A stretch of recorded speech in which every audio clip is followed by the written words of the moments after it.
Bonsoir Olivier Razemont. Bonsoir Émilie. Merci d'être avec nous. Vous avez écrit un livre qui est ici, Comment la France a tué ses villes. C'est aux éditions de l'Échiquier. Voilà, bonjour, je suis Olivier Masson, je suis secrétaire de l'association Engagement Citoyen pour le Montargois et membre de base de l'association Vélove. J'ai la tâche redoutable de faciliter la communication ce soir entre tous les membres qui viennent à cette assemblée, nombreux, merci. Et pour l'instant, le premier question qui n'a pas été réglée, c'était le mot d'accueil fait par nos deux présidents. On ne sait pas qui va commencer. Bon, allez, c'est Édouard.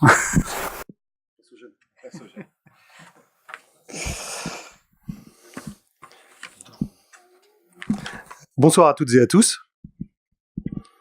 Donc je me présente, je m'appelle Édouard Weber, je suis président de l'association ECM, Engagement Citoyen pour le Montargois. Donc cette soirée auquel vous participez est organisée par deux associations, d'une part Vélove, dont Guillaume va parler dans quelques instants, et puis ECM. L'association ECM a pour objet de permettre à ses membres de se rencontrer, de travailler ensemble, de réfléchir en commun, d'étudier tous les problèmes de la vie des communes de l'agglomération montargoise, de faire des propositions favorisant l'intérêt général, d'informer et d'inclure les habitants de l'agglomération dans tous ces débats chaque fois que c'est possible. Un de nos objectifs est de permettre à un maximum de personnes d'accéder à une information complète sur les dossiers, les sujets chauds, si on peut dire, de la vie politique locale. Notre ambition n'est pas de faire du sensationnel, en aucun cas, n'est pas de faire non plus du bruit pour faire du bruit, mais bien au contraire, d'approfondir tous les sujets, d'essayer de bien comprendre les ressorts de chaque question. Donc, de réfléchir à toutes les problématiques que peuvent rencontrer les habitants du Montargois. Les décisions qui changent nos vies de citoyens se prennent dans les assemblées d'élus, dans les différents conseils municipaux, mais de plus en plus au sein de l'assemblée des élus de l'agglomération. C'est là que se traitent des questions qui impactent directement notre quotidien à toutes et à tous. Des choix sont faits, des choix forts qui orientent nos vies pour de longues périodes. Qui le sait ? Qui creuse ces questions ? Qui s'en soucie ? Qui accompagne les élus dans leurs choix ? Nos élus, et ils sont élus pour ça, font ces choix. Au sein de notre association, Engagement Citoyen pour le Montargois, nous suivons, en tout cas nous essayons de suivre cette actualité. Nous réfléchissons aux décisions prises, nous manifestons notre accord ou notre mécontentement lorsque nous jugeons que c'est nécessaire. Modestement, sans doute, mais en fonction de nos moyens, et on accompagne ces réflexions. Cela dit, notre action a produit plusieurs fruits, je vais en décrire un. Il y a quelques mois, il y a eu un choix de nouvelle délégation de services publics au sein de l'agglomération. Il fallait succéder à la Lyonnaise des Eaux, puisque sa délégation arrivait à son terme l'été dernier. Le prix de l'eau sur le Montargois semblait très élevé, la qualité des services parfois remise en cause, le réseau semble-t-il était mal entretenu, bref, un certain nombre de questions se posaient. Nous avons donc étudié cette question et, comme pour ce soir d'ailleurs, organisé une conférence avec un intervenant qui nous a aidé à voir encore plus clair dans cette jungle qu'est la gestion de l'eau potable et de son assainissement. Finalement, une association est née, les usagers de l'eau de l'âme, parfaitement indépendante de notre association à nous ECM, et qui accompagne la nouvelle délégation de service public qui a été de nouveau confiée à la Lyonnaise des Eaux. Cette association est un nouvel acteur citoyen qui fait partie maintenant de l'équation, qui agit, qui dérange peut-être, qui accompagne sans doute. Les citoyens deviennent donc acteurs de leur vie et de leur cité. C'est notre objectif, notre principal objectif, c'est que nous devenions, nous, acteurs, nous former et accompagner la vie de nos villes. Ce soir, donc, nous nous réunissons avec un projet comparable. Ensemble, essayer de définir quelle ville nous voulons pour nos enfants, nos familles, nos vies à venir. L'organisation des transports à tous les niveaux est essentielle pour une vie plus équilibrée, plus respectueuse des hommes et de l'environnement, mais aussi de la vie sociale de nos quartiers. La désertification des centres-villes de l'agglomération est sans doute une conséquence des choix faits en matière de transport. Quel transport privilégié ? Quelle organisation privilégiée ? Des choix vont bientôt être pris en matière de transport, qui impacteront nos existences à tous. Qui va choisir ? Vous ? Non. Nos élus. Si nos débats, nos réflexions, nos actions restent lettres mortes, alors ce choix se prendra exclusivement, et cela dit, c'est la raison d'être des institutions au sein du conseil d'agglomération.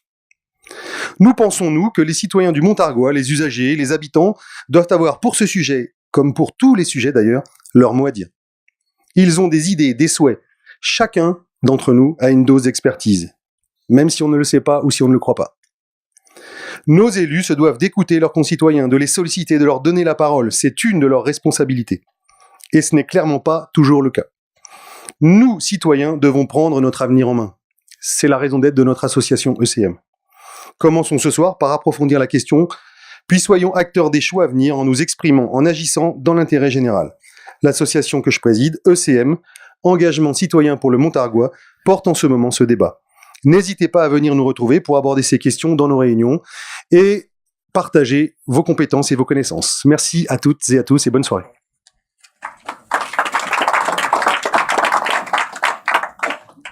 Guillaume.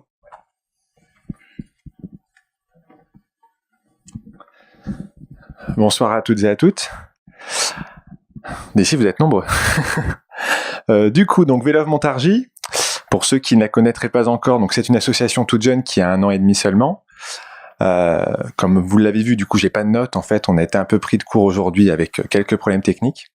Donc, je vais essayer de faire assez succinct. Puis de toute façon, vous êtes venus ici avant tout pour le débat et pas pour m'écouter parler. Donc, Vélove, une association du coup qui défend à la fois le cyclisme urbain, donc bande cyclable, piste cyclable, itinéraire cyclable continu, un plan vélo, un schéma de stationnement cyclable, etc. Donc ça c'est pour le volet ville. On est à la fois pour le vélo, qu'on dit le vélo des champs chez nous, c'est-à-dire le vélo tourisme, et donc l'Eurovélo 3 qui est aménagé à ce moment dans le centre-ville. L'idée de la réaménagement de la voie ferrée Montargis-Sens en voie verte notamment. Et tout un tas d'autres structures, boucle vélo, l'idée d'installer un atelier vélo sur une péniche au niveau du canal en centre-ville. Enfin, on a plein de projets comme ça qui émergent parce qu'on veut non seulement faciliter l'utilisation du vélo, mais aussi le promouvoir et accompagner en fait tous les usagers du cycle sur le territoire. Alors je dis le territoire et je précise rien, je précise pas Montargis, je précise pas Chalette ou Amilly, voilà. En fait, on est une des seules associations FUB dans le département, et on est surtout la seule association de la F3B, donc l'association française des véloroutes et voies vertes, qui est à l'origine du schéma régional des véloroutes et voies vertes, qui est lui-même à l'origine de toutes les voies vertes qui sont construites à l'heure actuelle en France sur le tourisme, comme celle qui est aménagée en ville. Et de ce fait, nous sommes la délégation départementale pour tout ce qui est cyclotourisme. Donc par exemple, s'il y a une déviation à faire sur la Loire à vélo à Olivet ou à Orléans, c'est à nous qu'on fait appel pour essayer de trouver un itinéraire bis. Voilà, ça vous donne un peu une idée de l'ampleur du territoire qu'on a actuellement. Pour le volet tourisme, nous, pour le volet urbain, on se cantonne plutôt à ce qu'on appelle chez nous le pays gâtinais, donc ça regroupe en gros Montargis à 40 km alentour à peu près. Voilà, donc nous on est aussi, du coup, on se veut un peu un agitateur de mobilité pour l'instant parce qu'on est les seuls, entre guillemets, à évoquer la problématique du transport. Il n'y a pas d'association concernant les transports en commun ou concernant les usagers vraiment du train qui le prennent au quotidien.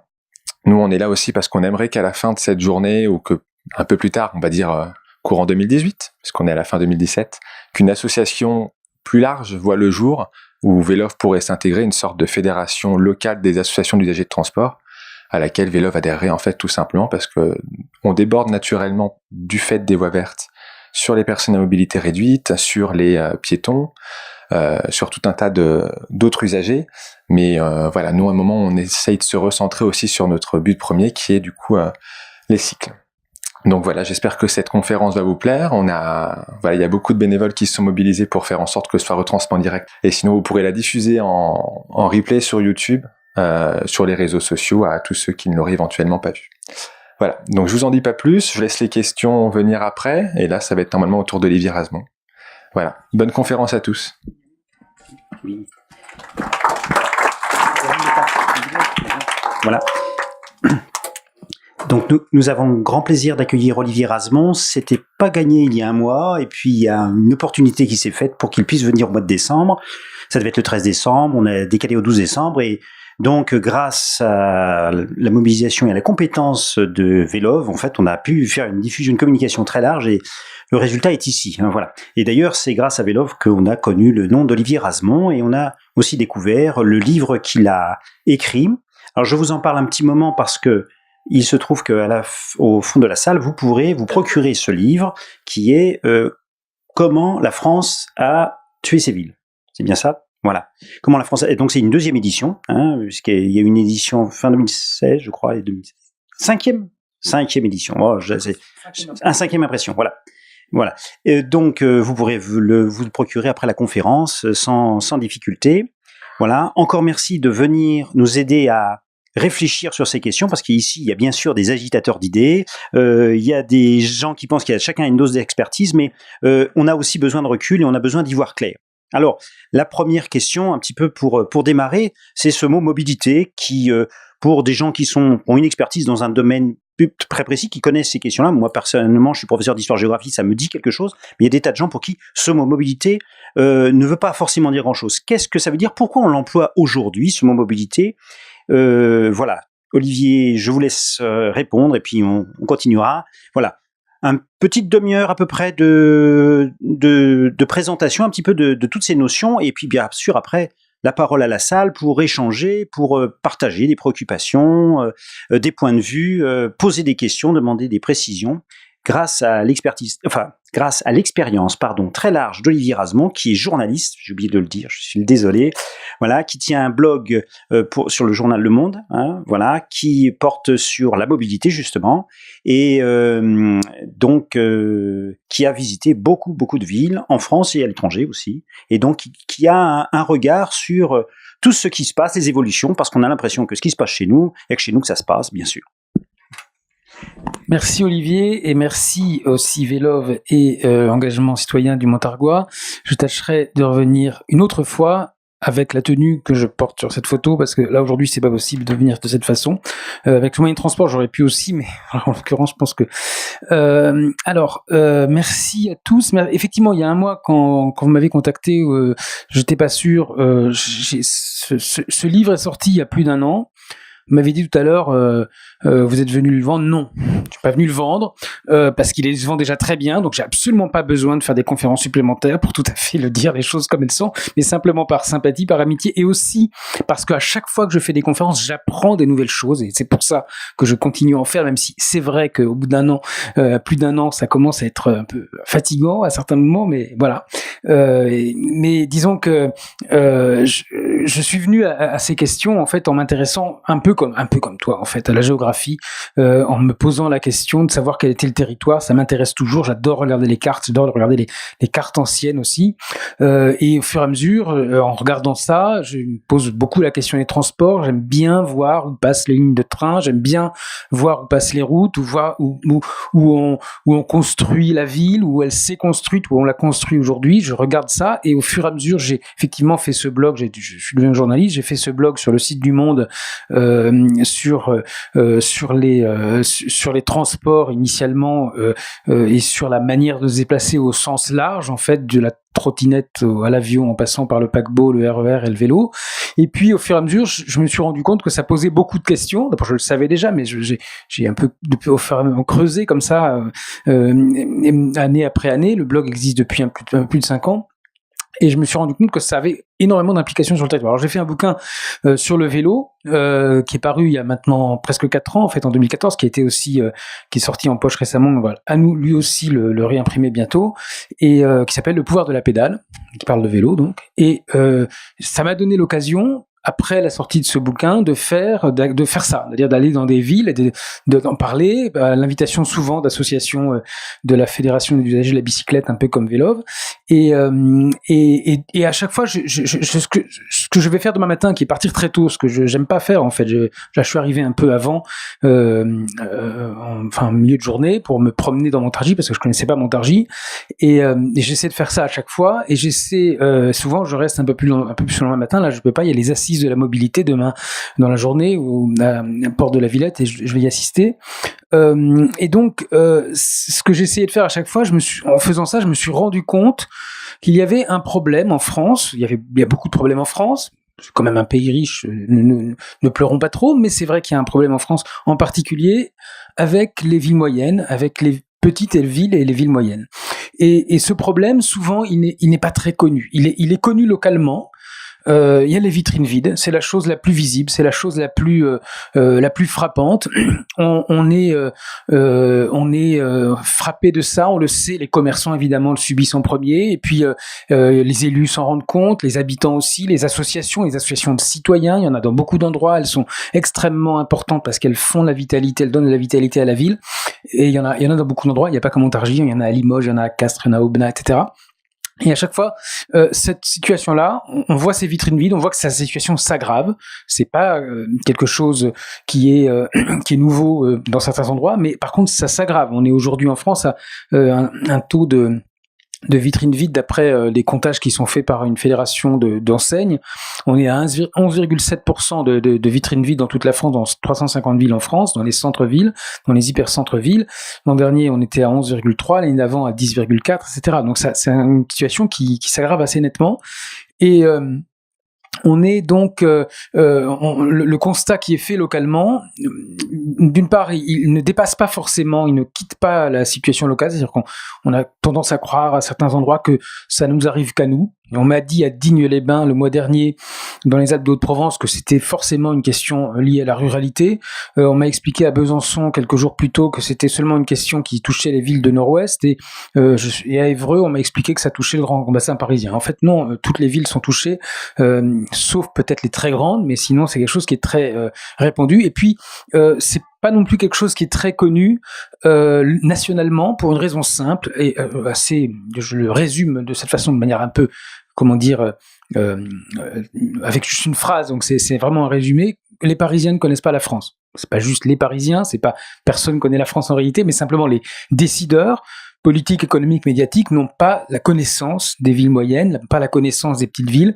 Ils voient en gros, il y aurait, alors c'est le discours qu'on entend partout depuis 5 ans, qui est la France périphérique. Alors je sais pas très bien ce que c'est que la France périphérique, mais il y aurait d'un côté les métropoles et puis de l'autre tout le reste. En fait, évidemment, c'est beaucoup plus complexe que ça. Il y a les villes moyennes et les petites villes.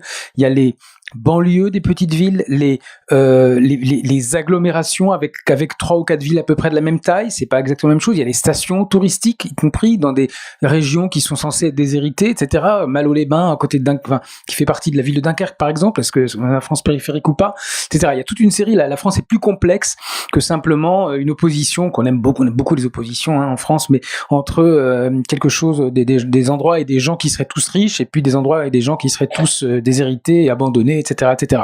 Et donc le sujet est en train d'émerger, et moi j'ai dit à mon éditeur, il faut faire un bouquin sur cette histoire de ville moyenne, et je lui ai dit, il faut l'appeler comme ça, comment la France a tué ses villes, parce que le phénomène n'est pas encore assez connu, et il faut l'appeler, et il faut la couverture que vous voyez là, qui est une boulangerie de Digne-les-Bains d'ailleurs, que j'avais prise en photo, mais j'en ai des photos comme ça, j'en ai des centaines. Je lui ai dit, c'est une boulangerie, ça montre bien ce qui est en train de se passer, il y a de moins en moins de boulangeries. Et donc j'ai regardé ça, et j'ai essayé de me comprendre ce qui se passait, de comprendre aussi pourquoi le phénomène était finalement peu visible, ou peu, pourquoi on en parlait assez peu. Et je me suis rendu compte que ça allait beaucoup plus loin. Enfin, je m'en doutais déjà, j'avais déjà vu, bien évidemment, mais j'ai regardé, d'abord, j'ai continué à me balader un peu dans les villes, etc. Et puis, parler avec des gens, essayer d'apprendre, aller à des colloques qui se déroulaient sur ce sujet-là. Et puis, j'ai regardé les statistiques et je me suis rendu compte que c'était bien plus que la question des commerces. C'est-à-dire qu'on a tendance à résumer ça à cette affaire de commerce. On a tendance à dire, oui, regardez, les commerces sont morts, les commerces meurent, c'est OK. Mais désolé, mais la ville, c'est pas seulement les commerces, c'est pas seulement les commerçants.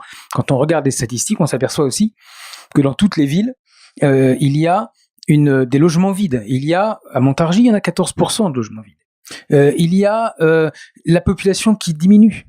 Et alors bien sûr, c'est vrai ici aussi, je sais, mais c'est vrai aussi à Périgueux, qui a perdu 10 000 habitants en 30 ans. C'est vrai à Saint-Étienne, qui a perdu 50 000 habitants. Autun, Nevers, et je vous en passe. Et même des villes qui sont considérées comme dynamiques. Vannes, dans le Morbihan, a pas gagné d'habitants depuis 15 ans. La Roche-sur-Yon, je crois, on a soit légèrement perdu, soit légèrement gagné. En tout cas, Cholet, dans la même situation.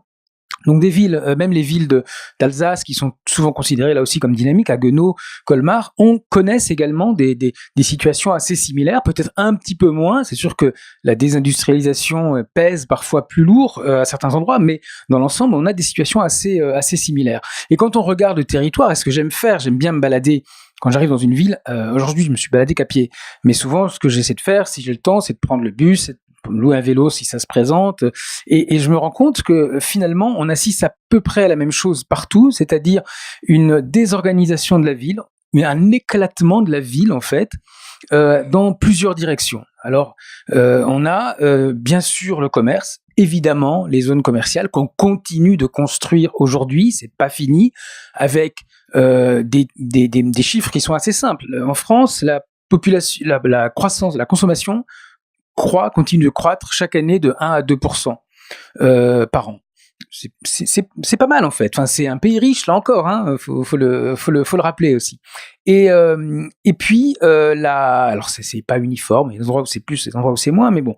Et là, le nombre de mètres carrés de surface commerciale continue de croître, mais continue de croître en ce moment. Je parle au présent et je parle en fait également au futur, de 3 à 4% par an. Donc, en fait, on construit des zones commerciales dont le consommateur n'a pas besoin. Évidemment, l'écart, les deux courbes s'éloignent de plus en plus. On continue à construire des zones commerciales. Il y a encore, j'ai croisé la semaine dernière dans une conférence de presse j'étais furieux, ça se voit peut-être, mais dans une conférence de presse qui était consacrée à cette affaire de centre-ville, parce que c'est comme ça que c'est, alors que la question est plus complexe que simplement le centre, c'est aussi la ville dans son ensemble. En tout cas, la conférence de presse était consacrée à ça, et là, il y avait un représentant du groupe Casino qui est venu expliquer que il y a peut-être des endroits où il y a déjà assez de centres commerciaux, mais il y a des endroits qui en ont besoin parce que vous comprenez, ils font concurrencer la ville voisine.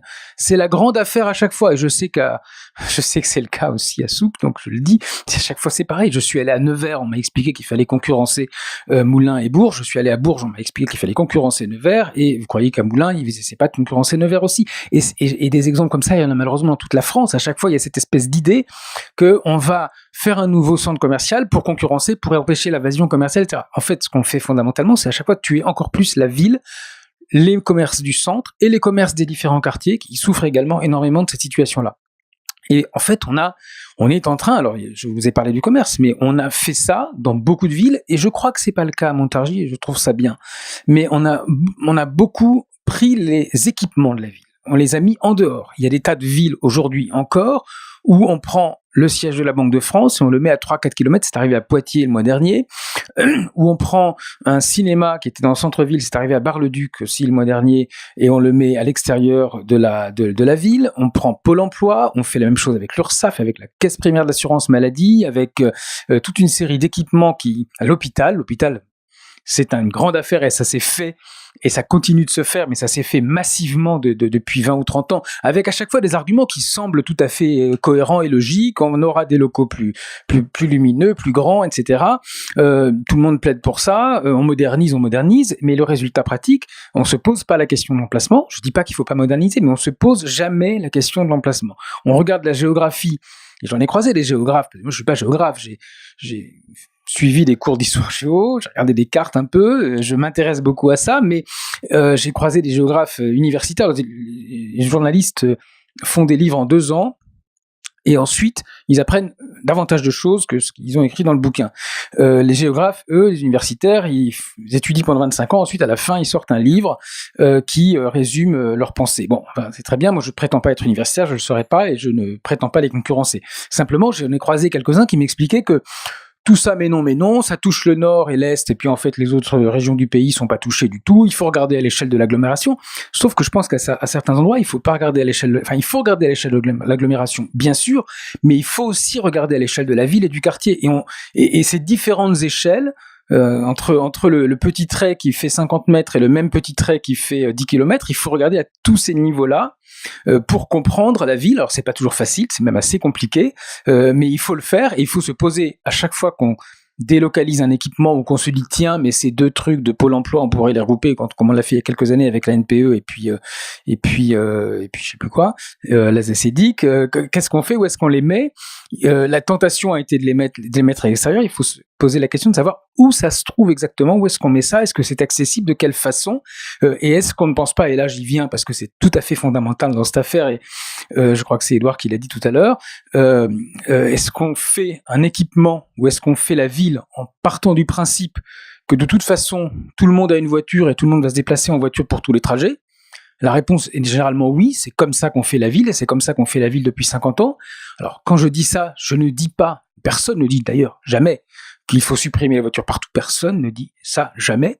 Par contre, il faut se poser cette question de savoir, est-ce que vraiment tout le monde doit pouvoir se déplacer en voiture pour tout? Parce que si on fait ça, ça veut dire qu'on n'a plus besoin des villes. On fait tout ailleurs, il n'y a plus assez de place dans les villes, par définition. Quand bien même on entasserait les voitures encore plus, et on les mettrait partout, ça ne fonctionnerait pas. Et donc malheureusement, on continue à construire le territoire, à se dire, tiens, ici, au sud, près de la Nationale, on va mettre une nouvelle zone commerciale. Après tout, c'est très bien, les gens n'iront qu'à y aller en voiture. D'abord, ils ont tous une voiture. Sauf que c'est faux. À Montargis, il y a 33% des foyers qui ne possèdent pas de voiture. Je pense qu'à Chalette, on est à peu près autour de 20%, d'après les statistiques de l'INSEE que j'ai vues. Des foyers. Ça veut dire qu'il y a aussi des foyers qui ont une seule voiture, avec une partie donc l'un ou l'autre, généralement c'est l'un, qui l'utilise, et l'autre qui ne l'utilise pas.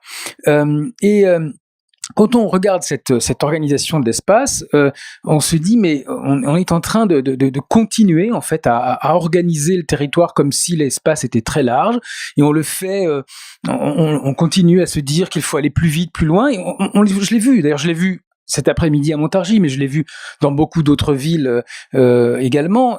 On voit plein de voitures partout dans les villes qui traversent la ville, et bon, on se dit très bien, j'imagine que les gens ont une raison. Alors certains ont une raison, et ils ont une raison, c'est parce qu'ils travaillent loin, bon, ou alors ils ont fait des courses loin, ou alors ils sont en couple avec quelqu'un qui est plus loin.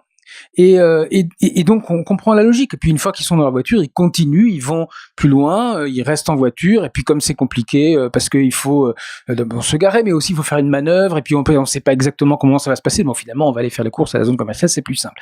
Et donc quand on organise la ville en partant du principe de toute façon que tout le monde navigue dans un sans jeu de mots, pardon, dans un territoire de 20 km sur 20 km, en partant du principe que de toute façon c'est comme ça et que ça changera jamais, on organise ce type de comportement. Si on réfléchit par contre à une échelle plus fine, les vrais géographes disent c'est une échelle plus grande, je sais. Mais pour faire comprendre, il faut parler d'échelle plus fine. En tout cas, si on regarde à l'échelle du quartier, il faut se poser la question, mais est-ce que finalement cet équipement, ce commerce qu'on a pu aller chercher à 20 km ou à 10 km, est-ce qu'on ne peut pas le trouver à côté? Est-ce que c'est exactement la même chose, mais est-ce qu'on ne peut pas le trouver? Est-ce que ce restaurant extraordinaire qu'on a voulu aller trouver, où il faut absolument aller dîner à chaque fois qu'on reçoit des gens, aller dîner à ce restaurant qui est à 15 km, peut-être qu'il y en a un dans le quartier, mais qu'on ne connaît pas, mais si on y allait à pied, on le découvrirait. Donc voilà, donc c'est un changement de perspective qu'il faut se donner. Et il faut se poser la question également, parce que ça revient à chaque fois, et je l'ai aussi constaté cet après-midi à Montargis, et c'était assez amusant, c'est la question du stationnement. Ça revient à chaque fois, et encore l'autre jour, d'ailleurs, à cette fameuse conférence de presse d'un député Patrick Vignal, qui expliquait qu'il fallait plus de stationnement gratuit, sauf qu'en fait, ça marche pas. On l'a fait il y a 3 ans, plusieurs maires, quand ils sont arrivés en 2014, on dit on va faire plus de stationnement. Donc à Béthune, on a dit la Grand Place est une zone piétonne depuis longtemps, mais on va remettre un parking. À Thionville, on a supprimé des pistes cyclables. À Roubaix, on a remis des voitures sur la Grand Place. À Quimper, on a permis aux voitures de rentrer dans le périmètre protégé à côté de la cathédrale, qui est une splendide cathédrale en granit, etc. Donc on a fait ça dans plein d'endroits, et on s'aperçoit 3 ans après que ces villes-là ont toutes changer d'avis. À Béthune, finalement, il y a un conseiller municipal qui expliquait que il y a des parkings partout, que peut-être que les gens pouvaient marcher un petit peu. Il y a des parkings à 300 ou 400 mètres, finalement, plutôt que de se garer sur la Grand Place et de toujours faire le tour en voiture, on pourrait faire autrement. À Thionville, finalement, on a essayé de faire revenir des voitures dans une rue piétonne, et puis on a changé d'avis au bout d'un mois. À Quimper, j'ai eu le maire au téléphone récemment qui m'a expliqué que finalement, il fallait quand même expliquer aux automobilistes qui se garent dans la zone centrale que c'est bien gentil, mais il y a quand même tous les cafés qui sont autour. Quimper, c'est joli, il y a des colombages, c'est quand même dommage que les voitures soient tous garées sur la place centrale, parce que c'est un peu moche, tout simplement, et c'est pas très agréable quand on est avec un enfant qu'on tient par la main, par exemple. Donc cette réflexion-là, elle se fait de manière à Montbéliard. J'ai croisé la maire aussi l'autre jour de Montbéliard à Besançon, qui m'a expliqué qu'au début de sa mandature, elle pensait là aussi faire autoriser de nouveau davantage de voitures à circuler dans le centre. Puis elle s'aperçoit que finalement il y a tout à fait assez de places de stationnement. Par contre, c'est pas forcément où elle se trouve. Et ça, je l'ai vu cet après-midi en me baladant. J'ai vu un endroit, je me suis dit, il n'y a pas énormément de parking à première vue. Je me suis dit, bon, très bien, je vais regarder. Et je vois un endroit marqué parking. Un tout petit panneau en, je crois, blanc sur fond marron. Et donc j'ai suivi ça, j'étais à pied, je me dis, bon tiens, et j'arrive devant un lycée, vous savez où ça se trouve, je pense, je sais plus le nom du lycée en question, et je vois ce parking, et qui était, comment il s'appelle ? Jeannette Verdier, voilà. Et je vois ça, et je me dis, tiens, là, il était pas totalement plein, mais presque, probablement parce qu'il y a le lycée, donc il y avait manifestement des élèves qui étaient venus en voiture, puisqu'ils occupaient les voitures, ils discutaient à plusieurs autour, probablement les profs aussi. Et je me suis dit, mais c'est complètement idiot. Le samedi, probablement, ou à certaines heures, ce parking est beaucoup plus disponible qu'il ne l'est, et peut-être qu'une partie des élèves pourraient venir aussi autrement, et qu'on pourrait les encourager à venir autrement. Et puis, peut-être que si ce parking-là était mieux signalé, alors c'est un exemple parmi d'autres, j'ai pas très très grand ce parking, mais simplement c'est quelque chose qu'on voit absolument partout, donc je donne cet exemple-là parce que je l'ai vu cet après-midi, mais j'ai fait exactement le même constat à Albi, à Chalon-sur-Saône, à Calais, etc. Pourquoi est-ce qu'on, à Digne aussi l'autre jour, pourquoi est-ce qu'on ne l'indique pas mieux? Pourquoi est-ce qu'on ne signale pas le nombre de places qu'il y a? Pourquoi est-ce qu'on ne dit pas sur le panneau, comme je l'ai vu à plusieurs endroits, s'il est payant ou gratuit? Ce serait déjà intéressant parce que les gens pourraient se dire, tiens, il est là, pourquoi est-ce qu'on ne met pas sur le panneau? C'est à 10 minutes à pied du centre, par exemple. Je suis ensuite passé par hasard devant le parking Indigo, qui est pas loin d'ici, qui est en face là, et je suis rentré dedans et j'ai vu que c'était presque vide. On m'a confirmé qu'effectivement, la plupart du temps, il était vide. Et là, je me suis dit, mais c'est quand même dommage, il est indiqué. Alors par contre, il est indiqué, c'est marqué 24 heures sur 24, bon très bien, effectivement, je veux bien que les gens qui à 2 heures du matin cherchent un parking à Montargis se disent tiens, ok, je vais aller au parking Indigo, mais la vraie info, ce serait de mettre combien il y a de places, ce serait de mettre effectivement combien il y a de places en direct, pas juste nombre de places théoriques, mais le nombre de places en ce moment même, c'est tout à fait possible, il y a plein de villes qui le font aujourd'hui, et puis de mettre aussi, là peut-être de façon très simple, est-ce qu'on est loin du centre ou pas? En fait, il est à côté, exactement à je sais pas, 50, 70 mètres, mais il faudrait peut-être le dire simplement, parce que parfois on ne le sait pas, et ça, ce sont des choses, ce sont des détails qui sont en fait très importants. Je vous donne un autre exemple, parce qu'il n'y a pas qu'à Montargis, évidemment. À Mulhouse, il y a 5 parkings en ouvrage, comme on dit, des parkings souterrains. Ils sont tous au même prix, parce que là, c'est une bonne idée. La mairie a dit, on va tous les mettre au même prix, mais ils portent des noms qui correspondent pas nécessairement aux endroits où ils se situent. Comme dans toutes les villes de France, ils s'appellent tous Gambetta, Foch, Clémenceau, Jaurès, en fonction du boulevard qui est au-dessus. Et il y en a un qui s'appelle le parking du centre, un autre qui s'appelle le parking central. Ni l'un ni l'autre ne sont celui qui sont le plus au centre. Donc il y a des choses comme ça, il y a des endroits à Poitiers, à Strasbourg, on a renommé les parkings de façon à ce que les gens sachent où c'est, parce qu'une fois que les gens arrivent en ville, effectivement en voiture, parce que parfois ils arrivent de loin, eh bien, ce qu'ils abandonnent leur voiture dans un parking en se disant très bien, je sais où elle est, et s'ils veulent pas payer, il y a plus loin des parkings gratuits, je sais qu'il y en a ici, mais il peut y en avoir plus loin, il faut aussi les indiquer, il faut pas partir du principe que les gens le savent, et puis il faut les inciter aussi à venir autrement. Et là, quand on réfléchit à tout ça, on se dit finalement, dans une ville, c'est une question fondamentale, c'est une question d'espace, dans une ville ancienne, dans une ville médiévale, par définition, on ne peut pas mettre des voitures partout, tout le temps, aussi longtemps qu'on veut, ça ne fonctionnera pas. Et si on essaye, sur ce plan, de concurrencer les zones commerciales, on n'y arrivera jamais. Parce que dans les zones commerciales, on peut créer simplement, en payant très peu, des centaines et des milliers de places de parking gratuites et sans souci. Donc il faut regarder cette question de voiture et se poser la question et se dire, peut-être qu'une partie des gens qui viennent là, qui viennent travailler, par exemple, qui partent, qui arrivent le matin, qui habitent à 2-3 kilomètres, qui habitent peut-être à Chalette, qui habitent pas très loin, qui habitent peut-être même à Montargis. Et s'ils viennent, j'ai pas cet exemple ici à Montargis, pour tout vous le dire, je suis pas montargois, donc je peux pas, mais par contre, je suppose que ça existe, et je peux vous donner des tas de villes où ça se passe comme ça. L'exemple que j'ai en tête, c'est Soissons, dans l'Aisne, où une dame que je connais me dit, mais elle a 1,2 km à faire pour aller dans le centre-ville, elle y va tout le matin, elle revient le midi, elle repart l'après-midi, et puis, elle retourne l'après-midi, elle repart le soir. Et elle y va en voiture, elle aimerait bien y aller à vélo, mais sauf que quand elle va à vélo, c'est compliqué parce que la rue est à 50 et qu'elle se sent pas totalement en sécurité, et qu'en plus de ça, il n'y a pas d'arceau sécurisé en centre-ville. Ce serait quand même génial si elle pouvait y aller à vélo, parce qu'elle prendrait pas la place de quelqu'un d'autre qui vient vraiment de loin. Et donc, l'intérêt des villes, y compris des villes moyennes, et c'est pas une histoire de bobo chevelu, hein. C'est simplement, fondamentalement, se dire, tiens, est-ce que on pourrait pas réserver, se dire, on a intérêt à encourager l'usage de ce moyen de transport rapide, simple, robuste, tout ça, Guillaume, tu le connais par cœur, mais c'est effectivement un moyen de transport qui permet d'aller tout aussi vite, qui est en plus bon pour la santé, etc. Il y a 1000, non, pas 1000, il y en a au moins 7, probablement une dizaine d'arguments en faveur du vélo en ville. Ça veut pas dire que tout le monde doit faire du vélo tout le temps. Je répète cette phrase parce que souvent elle n'est pas comprise, donc je la répète. Ça ne veut pas dire que tout le monde doit faire du vélo tout le temps, et je vous dis pourquoi je la répète, parce qu'à chaque fois qu'on parle de vélo quelque part, ça m'est arrivé à plein d'endroits, à la radio, à la télé, dans des assemblées, dans des dîners d'amis. Dîners d'amis, j'essaie d'éviter parce que c'est un peu du boulot quand même pour moi de parler de vélo, donc je dis, bon, attendez, on va peut-être parler d'autre chose. À chaque fois que je dis ça, je tombe sur des gens qui me disent mais non mais moi je peux pas faire de vélo. D'accord, j'ai pas dit que toi tu pouvais en faire tout le temps. J'ai juste dit que ça pouvait être une bonne idée de l'encourager. Mais à condition que ce soit évidemment possible, donc l'encourager, ça veut dire des infrastructures utiles, etc.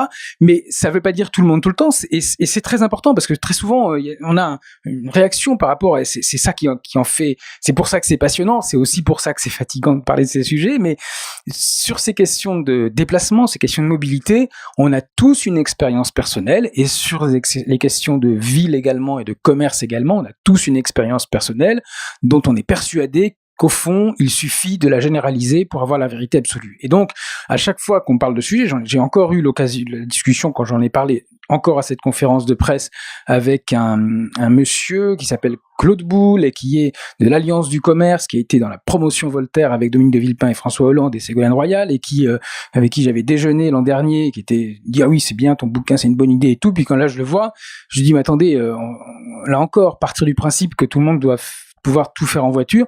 Et lui, il me dit mais je suis désolé, ce matin je suis venu en voiture. Je dis mais c'est pas le sujet. Je n'ai pas dit que tu avais tort de venir en voiture. J'ai juste dit qu'il faut se poser la question, qu'il faut observer la question des déplacements, et qu'il faut se demander, par exemple, à quoi ça sert quand on est en voiture. À certains moments, c'est pour aller faire des courses. Puis à d'autres moments, c'est pour complètement autre chose. Et donc, quand on étudie ça, et il y a plein, j'ai plein d'exemples, dont je parle aussi sur mon blog de temps en temps.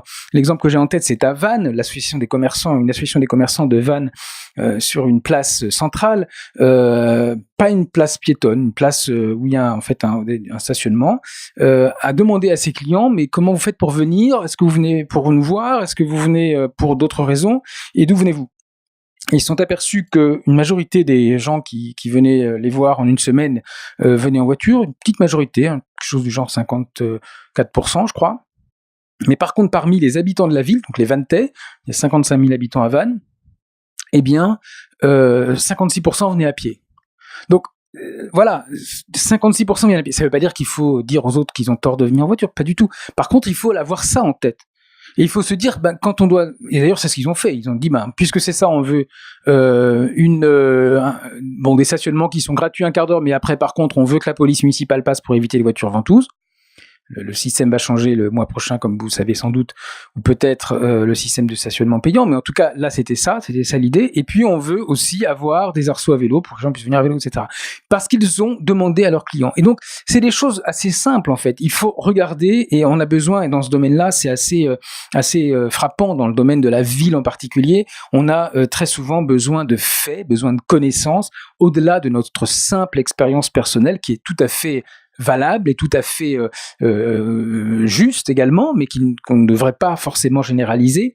Et je voulais dire une chose, il y a plein d'autres choses à dire aussi sur le déplacement et sur les villes en général. Je pense que c'est vraiment une question de société aujourd'hui. C'est-à-dire que c'est pas seulement une question de commerce, c'est pas seulement une question d'habitat, c'est pas seulement, là aussi c'est quelque chose que j'ai oublié de dire, mais qui est très important, qui est que aujourd'hui dans les villes moyennes, on a un revenu moyen qui est inférieur à celui des villes qui sont autour, dans toutes les villes, et ça s'aggrave. Donc on a une sorte de paupérisation. Alors, paupérisation, appauvrissement dans certains endroits, paupérisation dans d'autres, ça dépend aussi des quartiers de la ville. Et donc, il faut en fait faire revenir des gens. Et tous les maires qui s'intéressent à ce sujet le disent, il faut faire revenir des gens de tout type, c'est-à-dire pas seulement des pauvres, pas seulement des riches non plus, mais pas seulement des pauvres. Donc, et ça, donc ça veut dire parfois des questions de rénovation, ça veut dire parfois des questions liées au bâti, autoriser un certain nombre d'aménagements qu'on avait jusqu'à présent refusés, etc.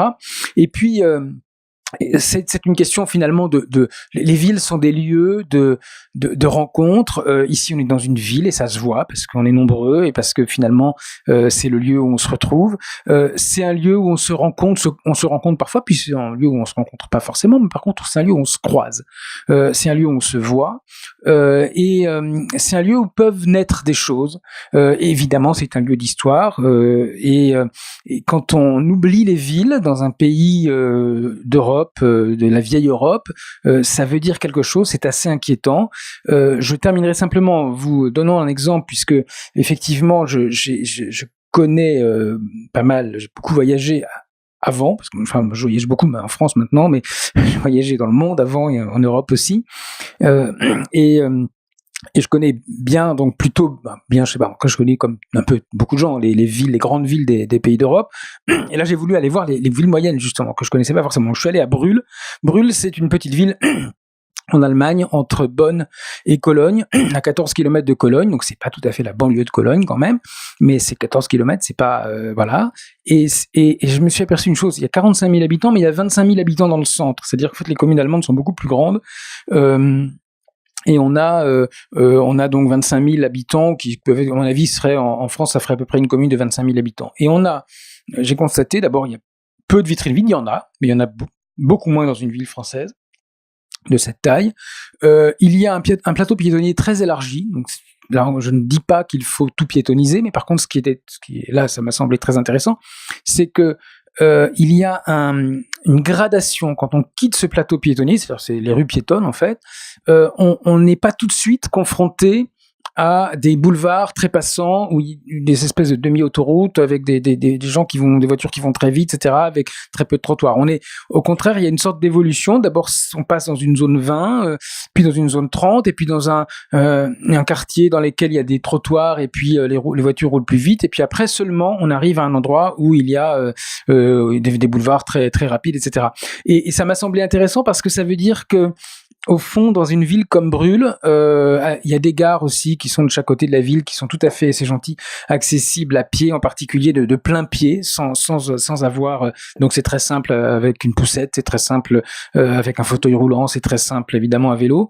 Et il y a des arceaux à vélo dans tous les magasins aussi dans cette ville, et des vélos garés, des gens qui font une partie de leurs courses à vélo, hein, pas pour acheter les packs de lait, le congélateur et tout ça, non, mais pour acheter une puce de téléphone, par exemple. Pas forcément besoin de grosses voitures. Donc, et en fait, ce qui est frappant, c'est que il y a une sorte de gradation qui fait qu'en fait, on peut traverser la ville à pied. Et il y a une autre chose qui m'a frappé dans cette ville, c'est que tous les équipements sont donc l'équivalent de Pôle emploi, l'hôpital, le stade, le commissariat, la mairie, etc., etc.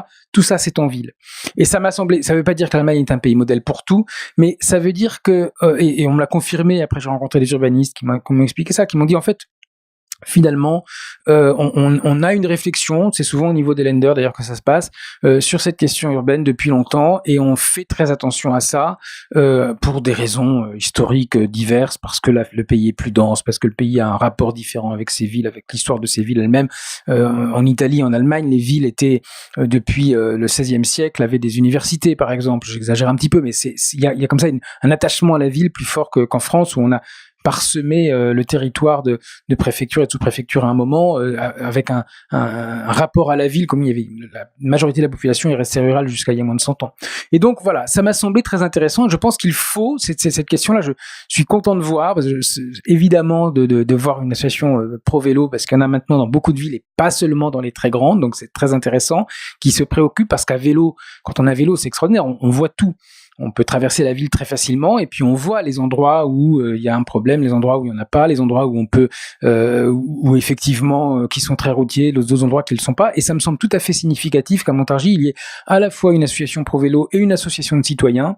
Je suis persuadé que la ville appartient à ses citadins, et que l'avenir de la ville passera nécessairement par ses citadins. Merci beaucoup. Oh.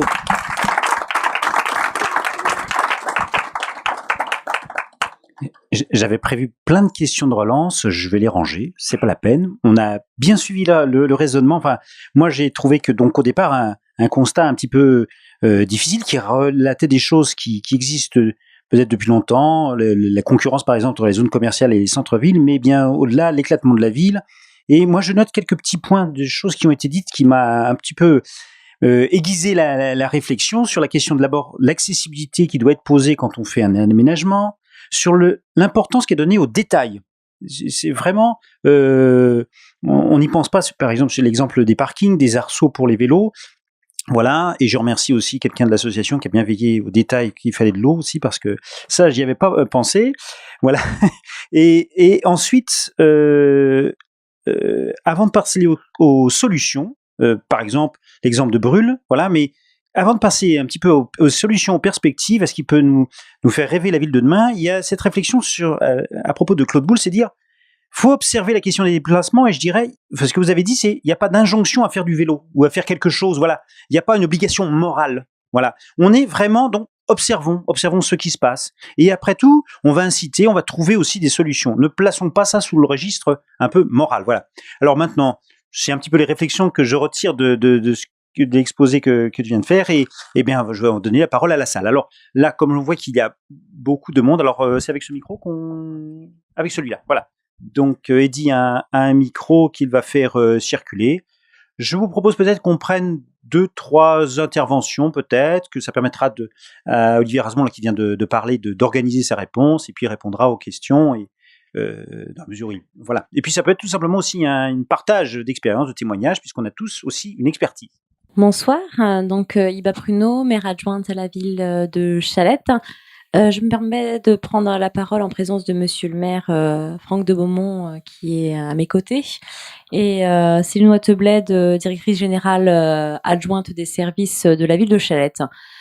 Aujourd'hui, donc on tenait à vous remercier particulièrement l'association Vélov d'avoir organisé cette réunion qui nous semble plus qu'importante dans le contexte actuel, puisque aujourd'hui se pose la question de la régie publique ou non au niveau de l'agglomération. Donc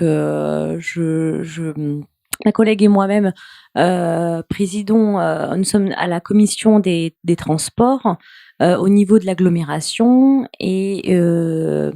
et autour de cette table, finalement, peu de choses se passent, hein, et ça, il faut le savoir au niveau de l'agglomération, puisque les différents échanges que nous avons avec les élus de l'agglomération restent, à notre sens,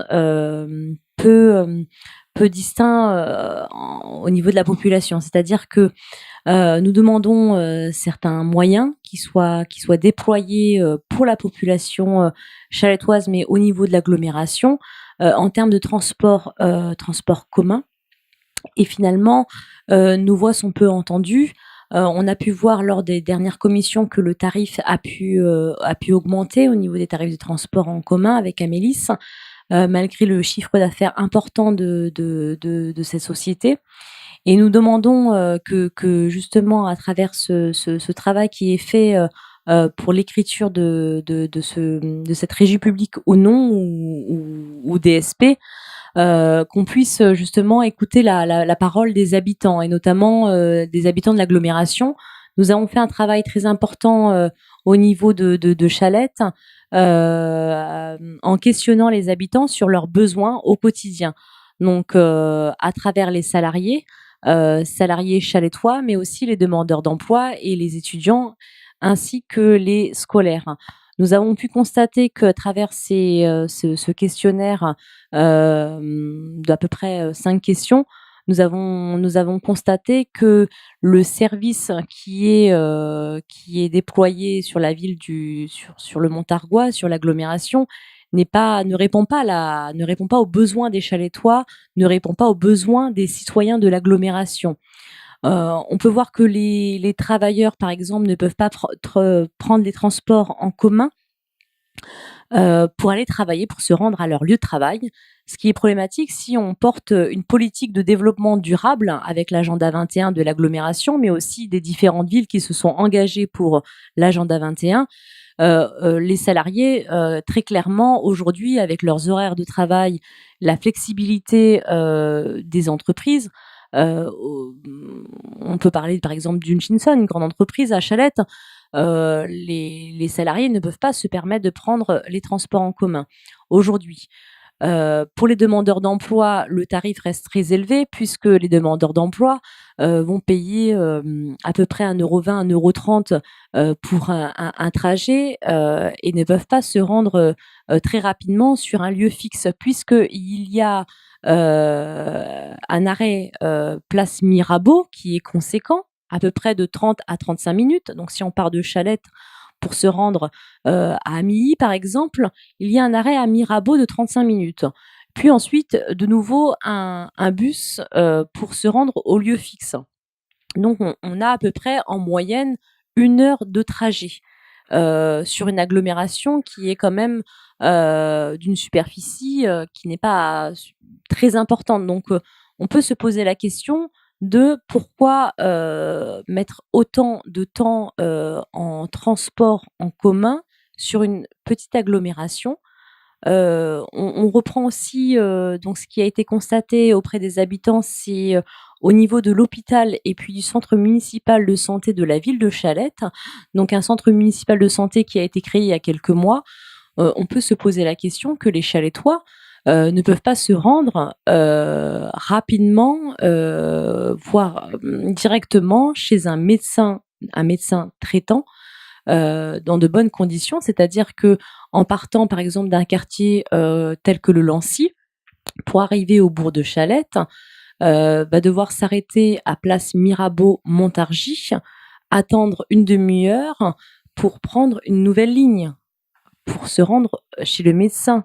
Donc il va prendre à peu près 1h30 de trajet pour se rendre chez le médecin. On se pose des questions. Et pour l'hôpital, c'est pareil. Le dimanche, il n'y a pas d'accès à l'hôpital d'Amy. Or, on le sait très bien que les visiteurs ont besoin de se rendre sur ce lieu qui est très important, mais non seulement les visiteurs, mais aussi les patients. Puisque, je prends l'exemple, par exemple, alors oui, en effet, il y a aussi les agents qui pourraient, donc je rappelle les salariés, qui pourraient se rendre au travail par le biais du bus, si on respecte les engagements de l'agenda 21, de l'agglomération et des villes de l'agglomération. On a aussi les malades qui me posent question. Comment un malade, par exemple habitant de Montargis, peut se rendre à l'hôpital un dimanche avec, par exemple, un nourrisson de 2 mois ou de 3 mois? Je vous donne l'exemple puisque j'ai malheureusement accompagné une personne dernièrement dans ce cas de figure. Donc, une maman qui s'est retrouvée avec un enfant de 2 mois un dimanche matin à devoir l'emmener à l'hôpital d'Amy à pied. Ça, c'est scandaleux. Et une fois que la consultation est faite à l'hôpital d'Amy, il faut passer à la pharmacie de garde, qui se trouve dans une ville voisine. Donc ça aussi, ça pose question en termes de transport en commun et de service public à la population. Aujourd'hui, on se pose la question, quel est le service public qui est dirigé normalement pour la population? Voilà, c'est pour moi un exemple très concret pour l'hôpital d'Amy. Qu'est-ce que l'agglomération, les élus de l'agglomération font pour rendre ce service public accessible?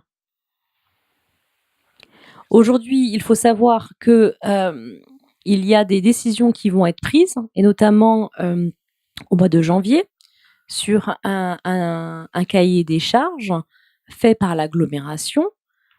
S'ils souhaitent respecter leurs engagements pris auprès des citoyens, puisqu'ils ont été élus pour ces raisons, voilà quelles dispositions ils vont prendre sur ce réseau en étoile qui date de 50 ans.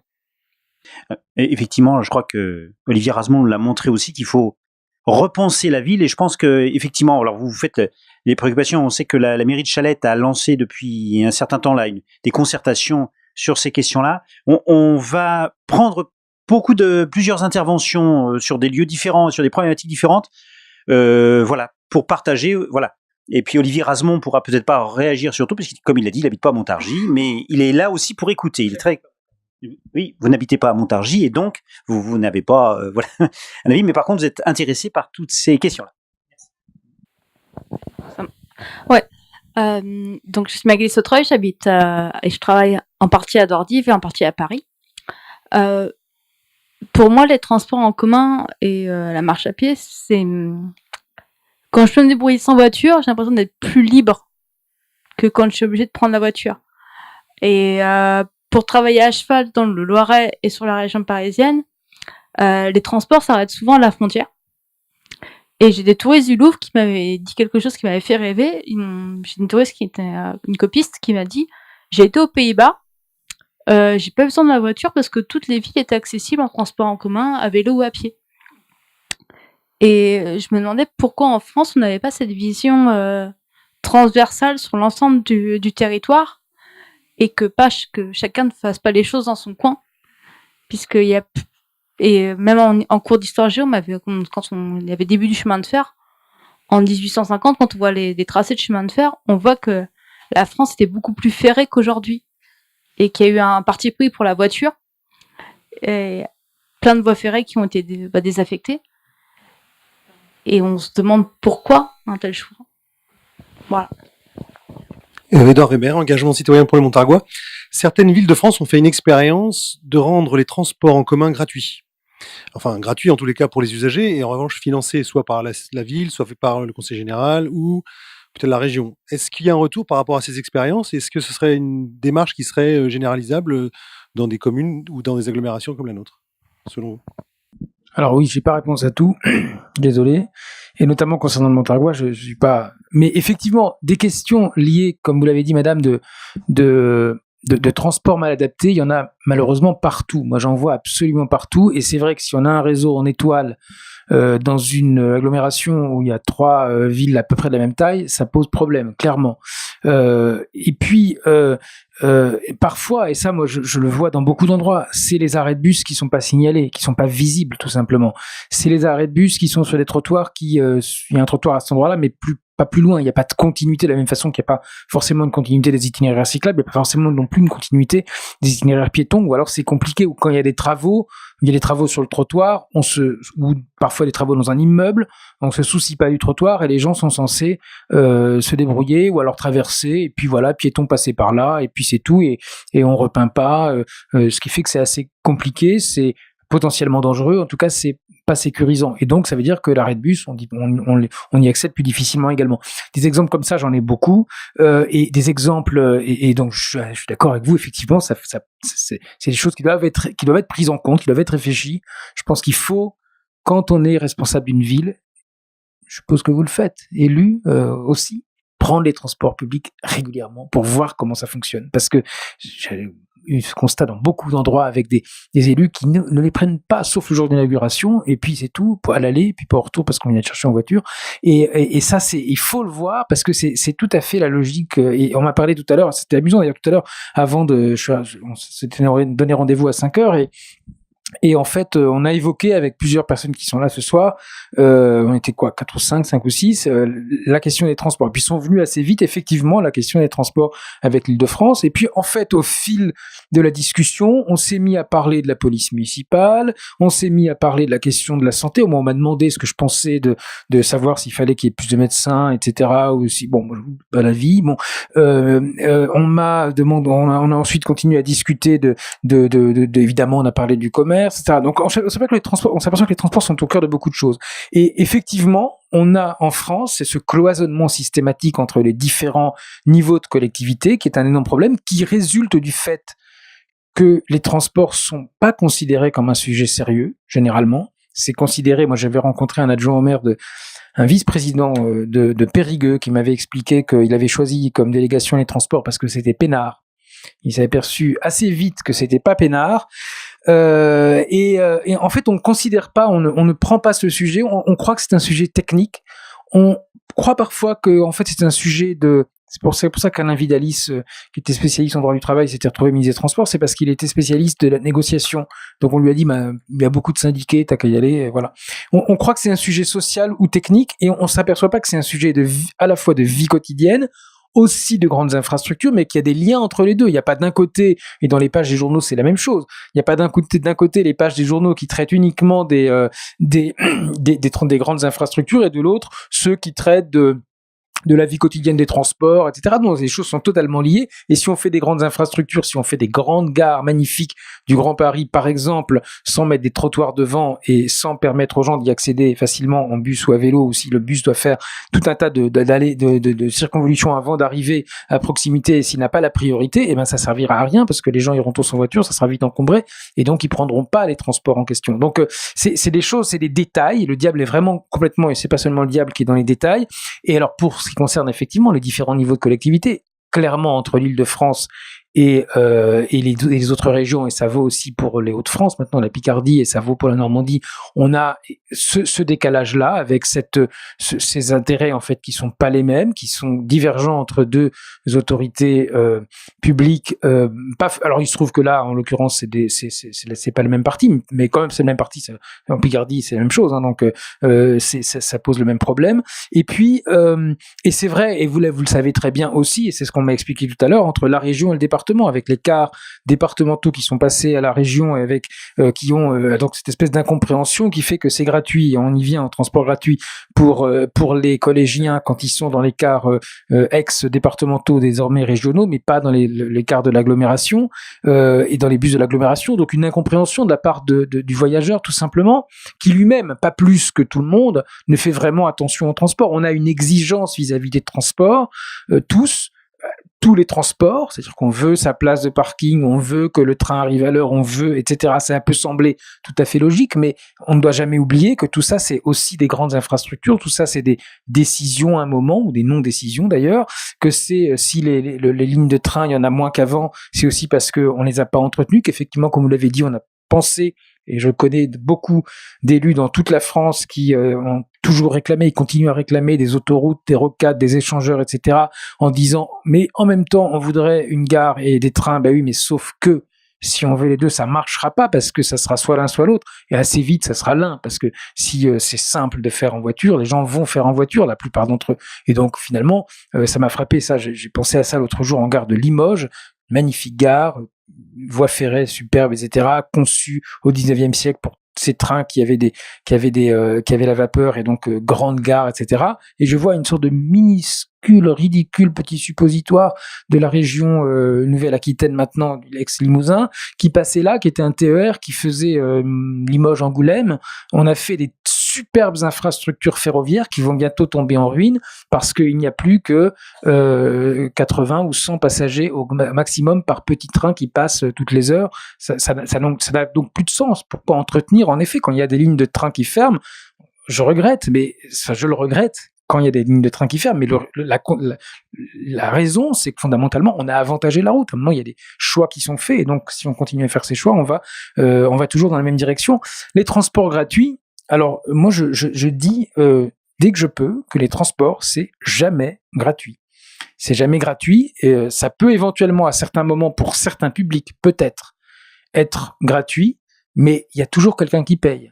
Les transports, c'est pas gratuit à tous les sens du mot gratuit. C'est-à-dire que c'est pas gratuit parce que ça mobilise du personnel, ça use du matériel, ça prend de l'énergie, ça demande de l'énergie. Donc ça n'est pas quelque chose dont on a la possibilité gratuite. Et puis par ailleurs, les transports gratuits, je sais que il y a des villes qui l'ont fait, hein, ça revient régulièrement. C'est pas un truc nouveau. Là, en ce moment, il y a Niort, il y a Dunkerque, donc on en a reparlé récemment, mais ça fait déjà 20 ans, Châteauroux, vous savez, depuis très longtemps, Compiègne, où il y a beaucoup d'étudiants depuis longtemps, Gap aussi, il y en a d'autres, Aubagne, oui, je sais.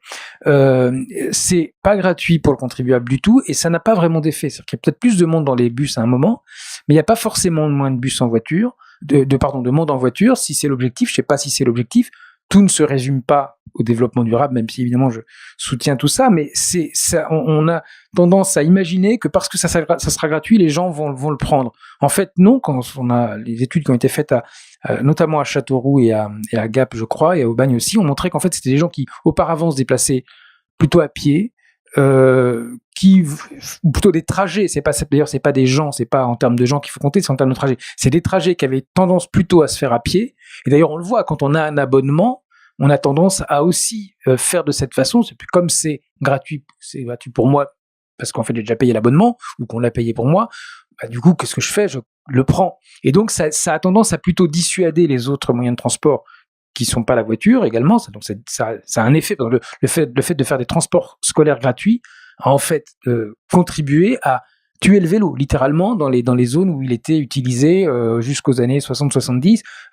On l'utilisait régulièrement pour aller à l'école et au collège, au lycée à l'époque, et ça a été ça a pratiquement disparu parce que les transports scolaires, et comme c'était gratuit et que les parents préféraient que leurs enfants soient dans des cars, ben finalement, les gens du coup, ça a justifié aussi le fait qu'on enlève les trottoirs, parce que de toute façon, plus personne n'allait à pied à l'école, etc. Donc, c'est tout à fait, je pense qu'il peut y avoir des tarifs adaptés ou des tarifs gratuits, mais on en parlait encore tout à l'heure avec la personne de je sais plus votre association à Chalette, mais vous me disiez que un certain nombre de gens pourraient avoir accès à des tarifs réduits parce qu'ils ont les conditions sociales qui permettent d'avoir accès, et en fait ne savent même pas que ces tarifs existent et ne vont pas, et parfois, et c'est ce que me disent aussi les opérateurs de transport public, c'est parfois ils n'osent même pas. Alors il y a plusieurs cas, il y a ceux qui savent pas, ceux qui n'osent pas dire bah moi j'aurais droit à un tarif très peu élevé, donc j'aimerais en bénéficier, et puis il y a ceux qui font un calcul finalement assez simple, qui disent voilà, là on me propose, ça j'ai vu ça, je crois que c'était à Grenoble, on me propose d'avoir alors c'est pas gratuit en l'occurrence, mais presque, on me propose d'avoir par mois de payer seulement 6 euros. Mais là, j'ai un déplacement à faire, peut-être que j'en aurai un autre dans 2 semaines, mais je suis pas certain, peut-être que j'en aurai un troisième, pour ceux qui l'ont régulier, oui, mais pour cela, finalement, ils préfèrent payer 1,30 € le ticket maintenant, plutôt que de éventuellement s'engager, comme c'est comme l'affaire de la salle de gym où on s'engage pour 2 ans, bon en fait on y va 15 jours, je préfère ne pas payer les 6 euros plutôt que de les payer d'avance. Alors voilà, ça c'est donc il y a plein d'éléments qui font qu'on doit prendre au sérieux aussi les transports. On peut pas dire en gros c'est gratuit, c'est très bien, tout le monde peut l'utiliser, et puis en même temps ça n'amène pas à prendre au sérieux ce secteur-là. Je confirme, les transports c'est jamais gratuit, il faut prendre au sérieux cette affaire-là. Quand on se déplace, ça n'est jamais neutre, ça peut coûter de l'argent, ça peut être un peu stressant, ça peut être un peu embêtant, etc. Il faut en avoir conscience, ça n'est pas quelque chose qu'on peut faire le tapis roulant ou le tapis volant. Le tapis roulant, oui, quand il fonctionne, mais le tapis volant n'existe pas, et donc je pense que sauf peut-être dans certains cas précis ou pour une population très précise, on peut dire pour vous ça sera gratuit. Moi je suis pas favorable au transport gratuit. Voilà. Merci. Alors il y a d'autres questions. Il y a d'autres questions. Voilà. Bonsoir. Je m'appelle Yordache Elisabeth et je connais bien la situation de transport dans l'agglomération, mais surtout à Amy, donc ce qui fait partie de l'agglomération. Tout à fait par hasard, moi j'habitais Paris, donc ça fait 20 ans que je suis là. J'ai déménagé à l'occasion du travail et je peux vous affirmer en effet que depuis 20 ans, rien n'a bougé dans le transport malgré l'évolution de la population. Il y a beaucoup de gens qui sont venus et ont investi ici, ont acheté des résidences secondaires, des résidences principales, des résidences de location. Beaucoup de gens sont venus pour le travail.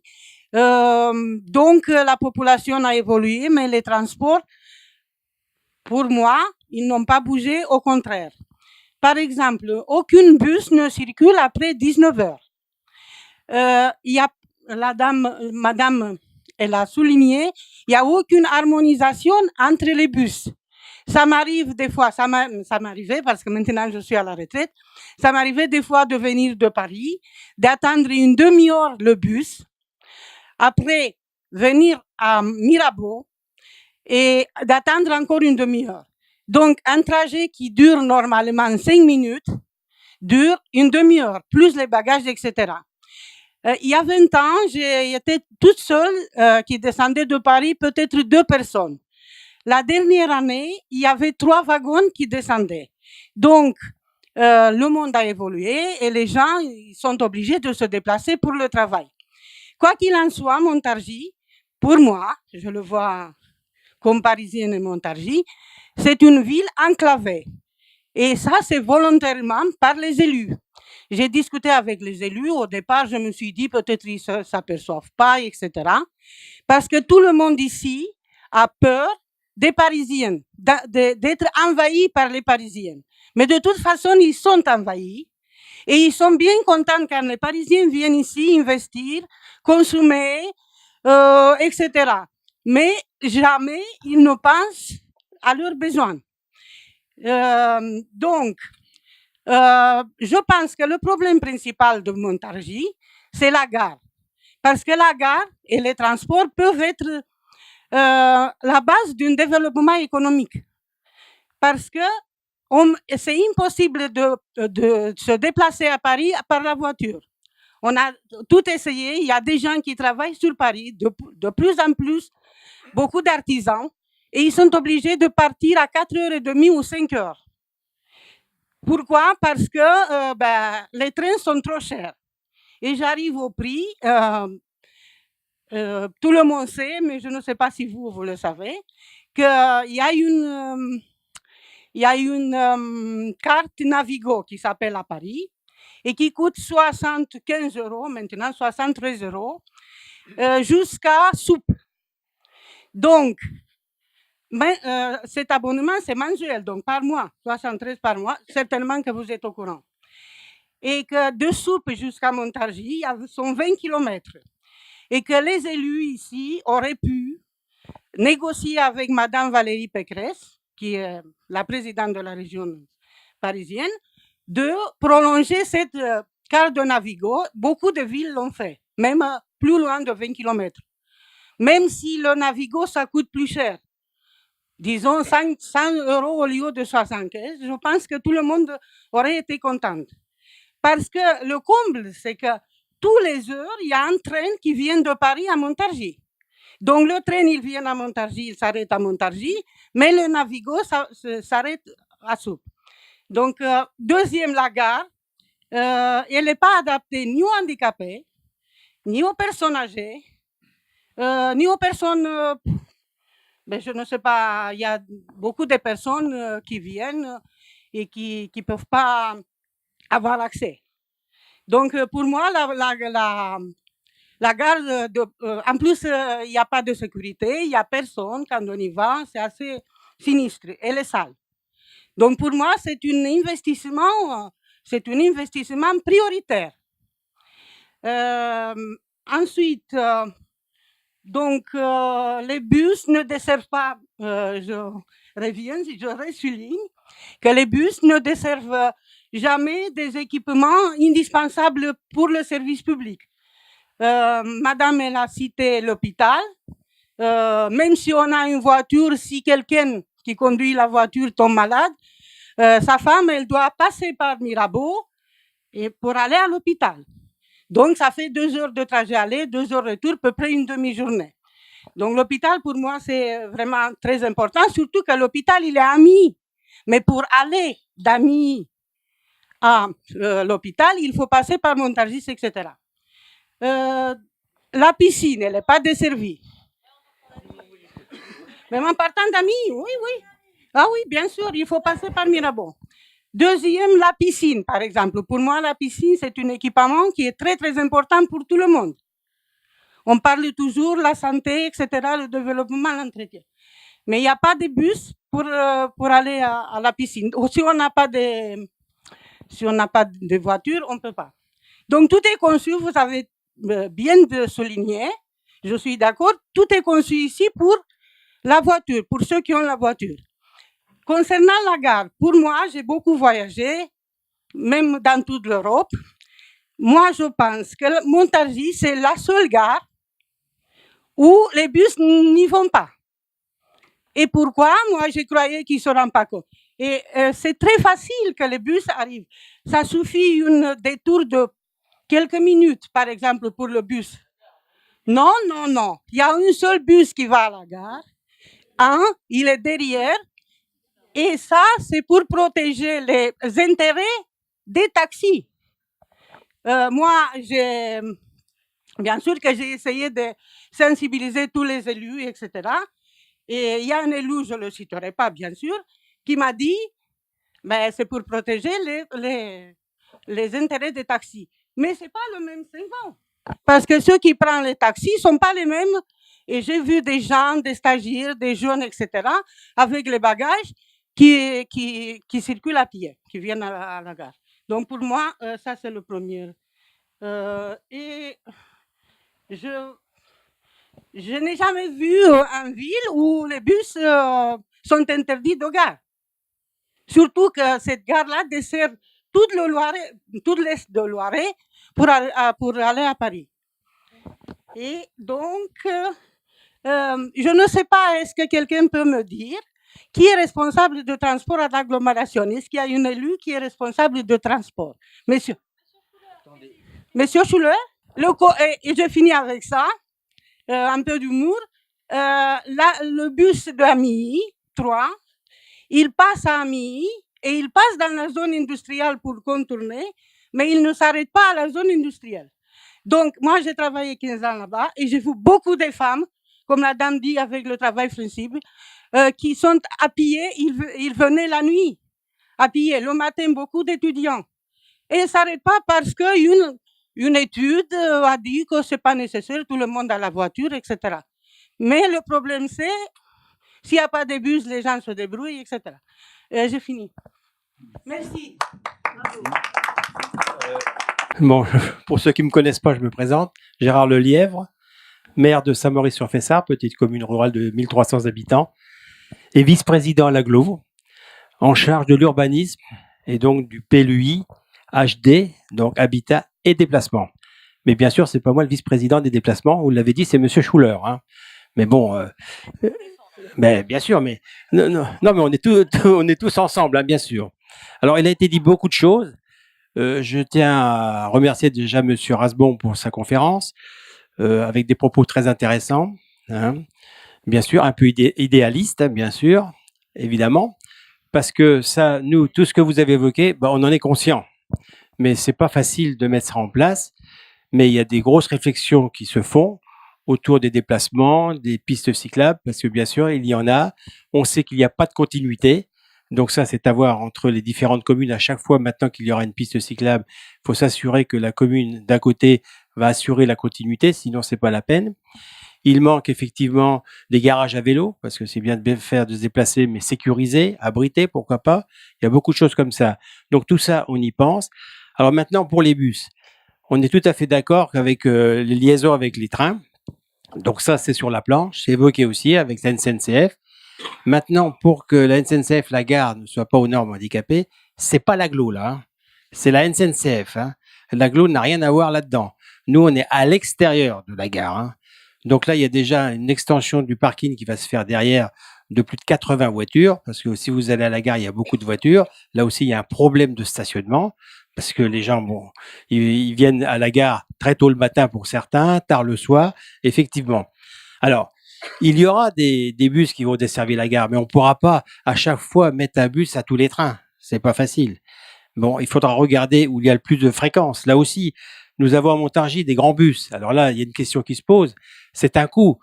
Et des fois, vous voyez des grands bus où ils sont quasiment vides. Il y a des heures. Donc, ce qu'il faut, c'est diminuer, avoir des petits bus, revoir les fréquences. Les fréquences sont pas bonnes, on le sait. Il y a des arrêts parce que ce sont des circuits qui ont été faits il y a quelques années où il y avait de la population. La population s'est déplacée. Donc, on est en train de desservir des zones où il y a très peu d'habitations et d'autres où il y en a beaucoup et il n'y a pas de bus. Donc, tout ça, c'est à l'étude. Alors maintenant, les acteurs, bien sûr, c'est nous les acteurs, nous tous. Et vous l'avez dit tout à l'heure, c'est au mois de janvier qu'on doit prendre des décisions, bien sûr. Mais chaque collectivité, il y a 15 communes à l'agglo, et les maires ont reçu un questionnaire hein, qui devait être rempli. Donc, vous l'avez certainement fait à Chalette, comme moi je l'ai fait à Saint-Maurice-sur-Fessard. Maintenant, je sais que vous avez fait un gros travail à Chalette. Maintenant, au maire de chacune des communes, il faut reconnaître ce qui est bien, hein, je sais. Donc, au maire de chacune des communes, de présenter ça à la population et d'avoir des retours. Parce que je suis tout à fait d'accord, c'est nous qui devons amener plus on aura de retours, plus on pourra faire quelque chose plus proche des attentes de chacun. Alors, nous sommes les acteurs. Vous parliez tout à l'heure du commerce. Il y a beaucoup de choses que vous avez dit, vous avez balayé. Hein. Il y avait les déplacements, mais aussi les commerces dans les centres. Mais là aussi, j'ai le cas dans ma petite commune, ma boulangerie vient de fermer. Je me bats pour la réouvrir. Mais c'est notre faute aussi. Il y a 1300 personnes, ils vont travailler sur Montargis. Ils prennent leur pain à Montargis, ils font leurs courses à Montargis, ils rentrent chez eux, c'est terminé. Donc à partir de là, on est fautif. Et donc beaucoup de choses ont évolué comme ça. Les bus, il y a 40 ans, vous aviez des activités, Chalette, Amilly, où vous aviez des cars qui emmenaient le personnel le matin et le soir. Ça n'existe plus. Pourquoi? Parce qu'il y a déjà plus le même nombre de personnes, ça s'est réduit. En plus, il s'est créé, la société a changé, les horaires libres. Maintenant, on dit maintenant, le matin, vous commencez, je sais pas, 7h30 à 9h. Le soir, c'est jusqu'à 4h. Donc là, il y a des horaires bloqués, puis après, c'est libre. Vous pouvez plus mettre de car, parce que maintenant, ça arrive le matin sur 1h30 de plage, et le soir aussi. Donc tout ça est différent. Donc, il faut s'adapter. C'est pas simple. On y pense. Tout ce que vous avez dit, c'est vrai, c'est juste.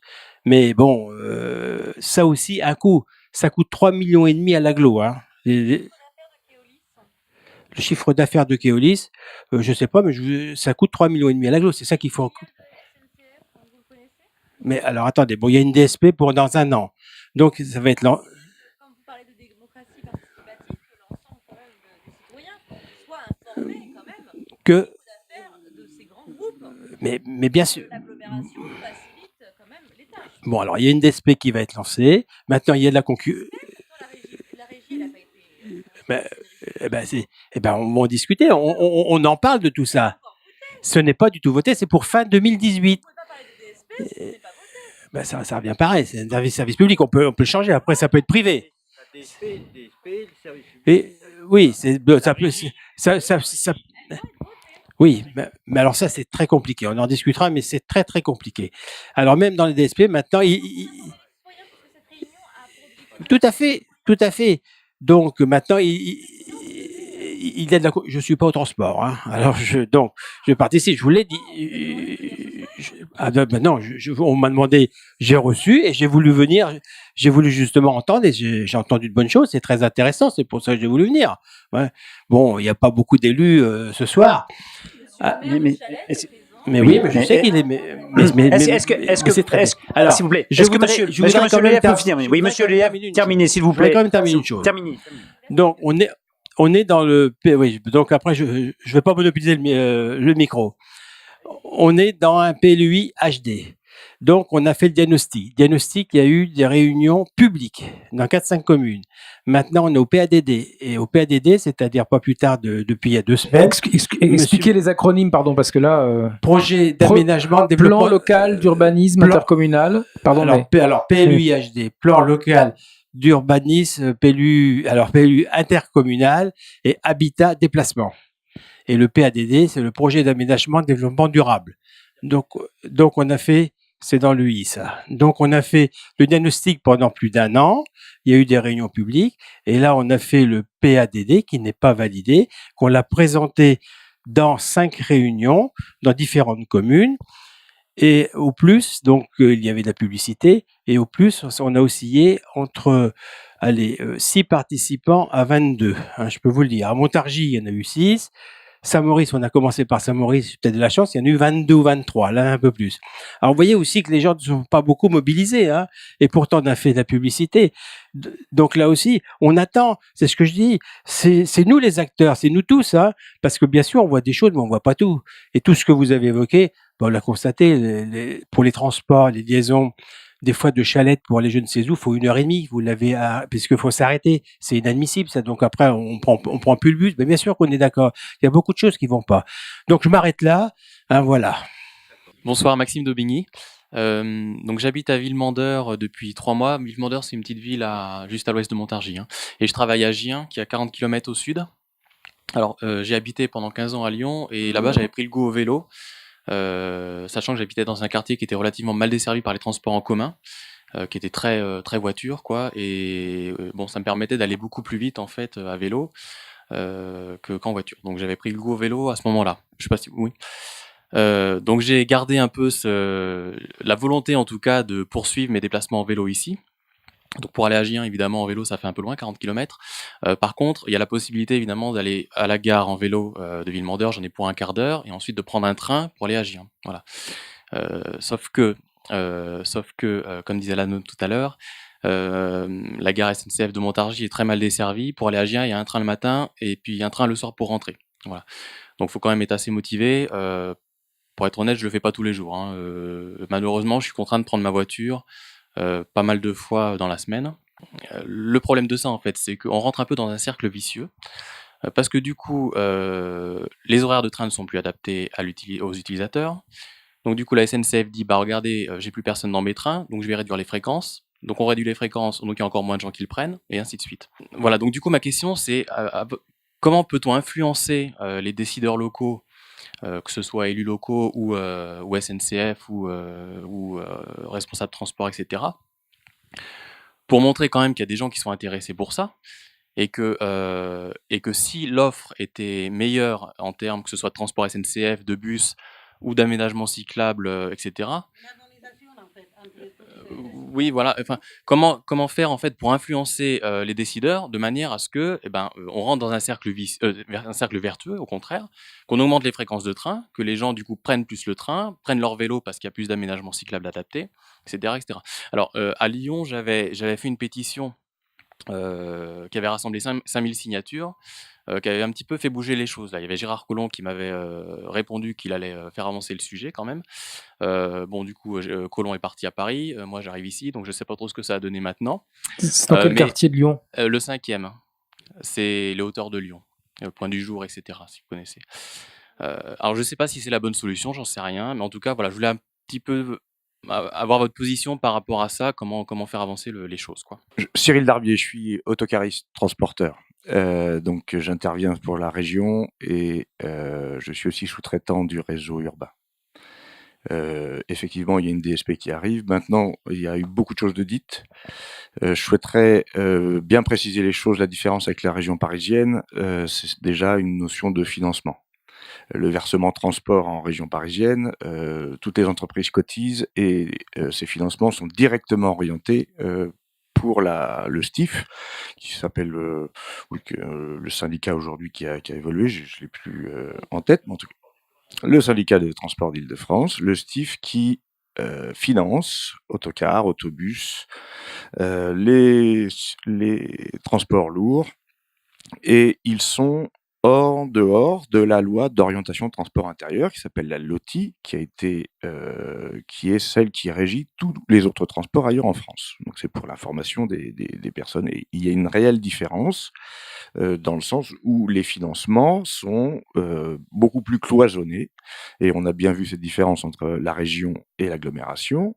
On se retrouve donc avec des financements et des circuits de décision qui sont complètement déconnectés les uns des autres, avec à l'intérieur des divisions, comme on a pu voir des tensions, plutôt qu'une recherche d'une logique collégiale pour atteindre un objectif commun, et sachant que chacun tire un petit peu les draps à soi, c'est logique. Maintenant, on se retrouve sur ce cloisonné administratif, des financements qui sont parsemés, la solution de dire régie à la place d'un délégataire de service public, c'est longtemps exprimé.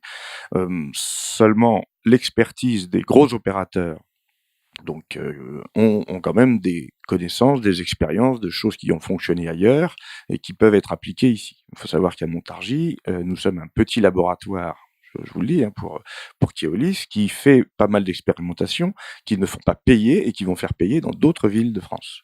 Le paiement par SMS des titres, par exemple, le signalement du avance-retard qui peut avoir lieu à certains arrêts, tout ça, ce sont des expérimentations qui ont été mises en avant et pas du tout payées par soit l'impôt, soit les personnes qui travaillent dans le transport. Donc je voudrais pas être trop long parce que c'est un sujet très très vaste, sachant que c'est le cloisonné administratif, le cloisonné politique, le cloisonné de financement qui nous amène aussi dans une espèce d'écueil où effectivement le réseau de transport à Mélis qu'on connaît aujourd'hui, l'urbain ici, tire ses origines de quelqu'un qui était un privé, qui s'appelait Monsieur Simon, qui avant la LOTI avait déjà monté les 2 premières lignes qui sont aujourd'hui la ligne 1 et la ligne 3, je crois.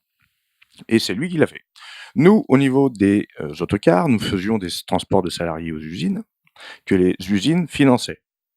Quand ils ont fait les CHCT et ainsi de suite, les réunions en entreprise, les personnes préféraient être dédommagées de leurs frais de voiture plutôt que de bénéficier d'un service de transport. Donc ce sont des choix qui ont été arbitrés il y a quelques années maintenant. Aujourd'hui, on en récolte les fruits. La solution qui pourrait apporter à Chalette et à pas mal de personnes serait de réellement réinventer la circulation des autobus. Hein. Là, on parle de bus urbains dans la ville. Ce sont on va dire des ailes de papillon, voilà, qui peuvent aller et j'en ai parlé à droite à gauche, mais ça pas forcément. Et j'ai pas les moyens, moi, de répondre forcément à un appel d'offres. C'est entre 40 et 100 000 euros, hein, rien que pour répondre à un appel d'offres. C'est-à-dire, je mise pour voir. Et on peut vous dire du jour au lendemain, vous êtes trop cher, ça ne m'intéresse pas. Donc, c'est ambitieux si jamais je voulais y aller. Mais en tout cas, la solution existe. Ce sont des petites boucles interquartiers avec une armature centrale qui est sur la logique de l'axe des zones commerciales vers le centre-ville et justement avec la gare en pôle, où on peut effectivement ne plus avoir cette respiration, c'est-à-dire qu'on se retrouve tous à Mirabeau, puis on a les correspondances et on s'en va. Ces petites boucles, ce sont des pôles de correspondance intermédiaires, mais là par contre, c'est comment l'expliquer clairement aux habitants qui vont se retrouver. Moi, la ligne 1, je sais ce que c'est, ça va de tel endroit à tel endroit, et c'est clair. Le système de boucle est plus difficile et délicat à voir. Moi, après, ma question, c'était juste sur l'aspect touristique de toutes les villes de France et de Navarre qui souffrent de la désertification progressive. Au niveau du tourisme, il y a ce qu'on appelle des taxes de séjour de toutes les personnes qui viennent acheter louer une chambre d'hôtel la nuit.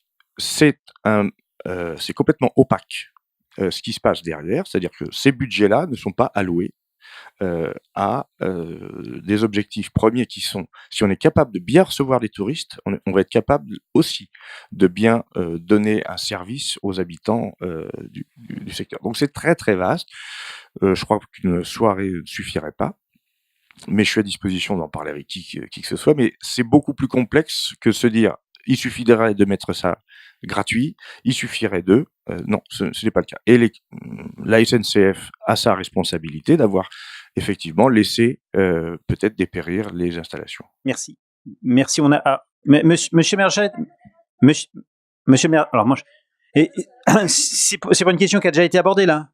Non, en fait parce que c'est juste un petit, c'est parce que pour répondre là il y a beaucoup de questions. Mais allez-y rapidement, Monsieur le Maire, s'il vous plaît. Non mais je crois qu'on prendra un tour de parole. Mais c'est compliqué. C'est compliqué après de répondre et parce qu'il y a beaucoup d'interventions dans des domaines différents, donc il faut aussi pouvoir organiser la réponse. Hein, voilà. Oui, simplement, je reviens pas sur le fond. Moi, je suis d'accord. D'abord, je vous remercie d'avoir organisé cette réunion. Je suis d'accord sur le fond avec un grand nombre de choses qui viennent d'être dites et on pourrait aller sur plein d'autres problématiques. Là, on focalise sur le transport public, mais bon, on parle de mobilité évidemment et on l'oublie pas et tout ce qui implique la mobilité. Non, moi, je vais intervenir sur l'urgence. On est à un moment politique dans le renouvellement de la DSP où il y a peu de temps devant nous pour informer la population sur les enjeux de cette DSP et qui va nous engager pour 6 ans. Voilà, il y a un conseil d'agglo le 21 où il était prévu qu'on délibère sur ou non sur le mode de gestion, DSP ou autre mode de gestion, régie. Je pense que les interrogations suscitées, et la réunion de ce soir le montre, autour de cette DSP fait que finalement, le 21, on ne débattra pas de ça. Et il y aura un conseil communautaire extraordinaire le 25 janvier pour débattre du mode de gestion et finalement arrêter dans la foulée le cahier des charges. Ce que je veux dire, c'est qu'il nous reste peu de temps pour informer la population, mobiliser les citoyens autour des enjeux qu'il y a dans cette DSP et pour la délégation de service aujourd'hui, eh bien écoutez, il y a deux façons de gérer un service public. On l'a eu ce débat autour de l'eau. Malheureusement, il a été bâclé aussi.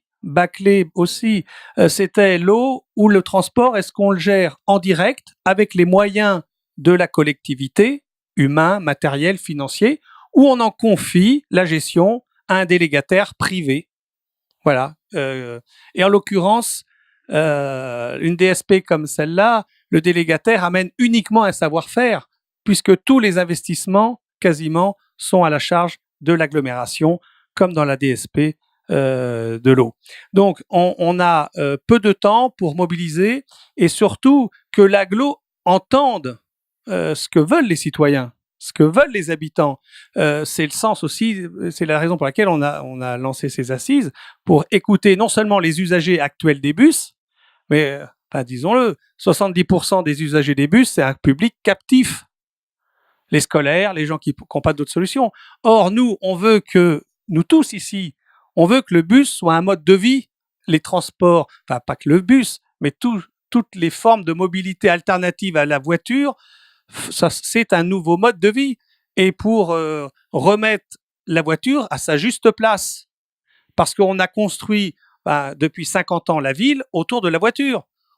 C'est les plans d'occupation des sols avec les zonages. On a construit des immeubles sociaux où on a concentré les habitants à un endroit. On a construit des zones industrielles à un autre endroit, des zones commerciales à un troisième endroit, et on a construit des routes et des autoroutes pour relier tout ça. Voilà, au détriment des cœurs d'agglo, des cœurs de ville, des cœurs de village.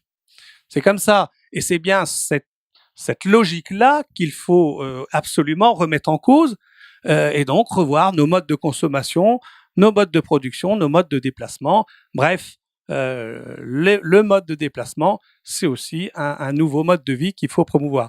Bref, et pour cela, dans nos villes, dans l'agglomération, comme l'a souligné l'intervenant, on est dans une agglomération multipolaire. Les trois grandes villes ont la même taille. C'est pas la même chose quand vous avez une ville-centre d'agglomération qui totalise 70 ou 80% de la population. Là, on a trois villes équivalentes. Donc, le réseau, il doit tenir compte de ça.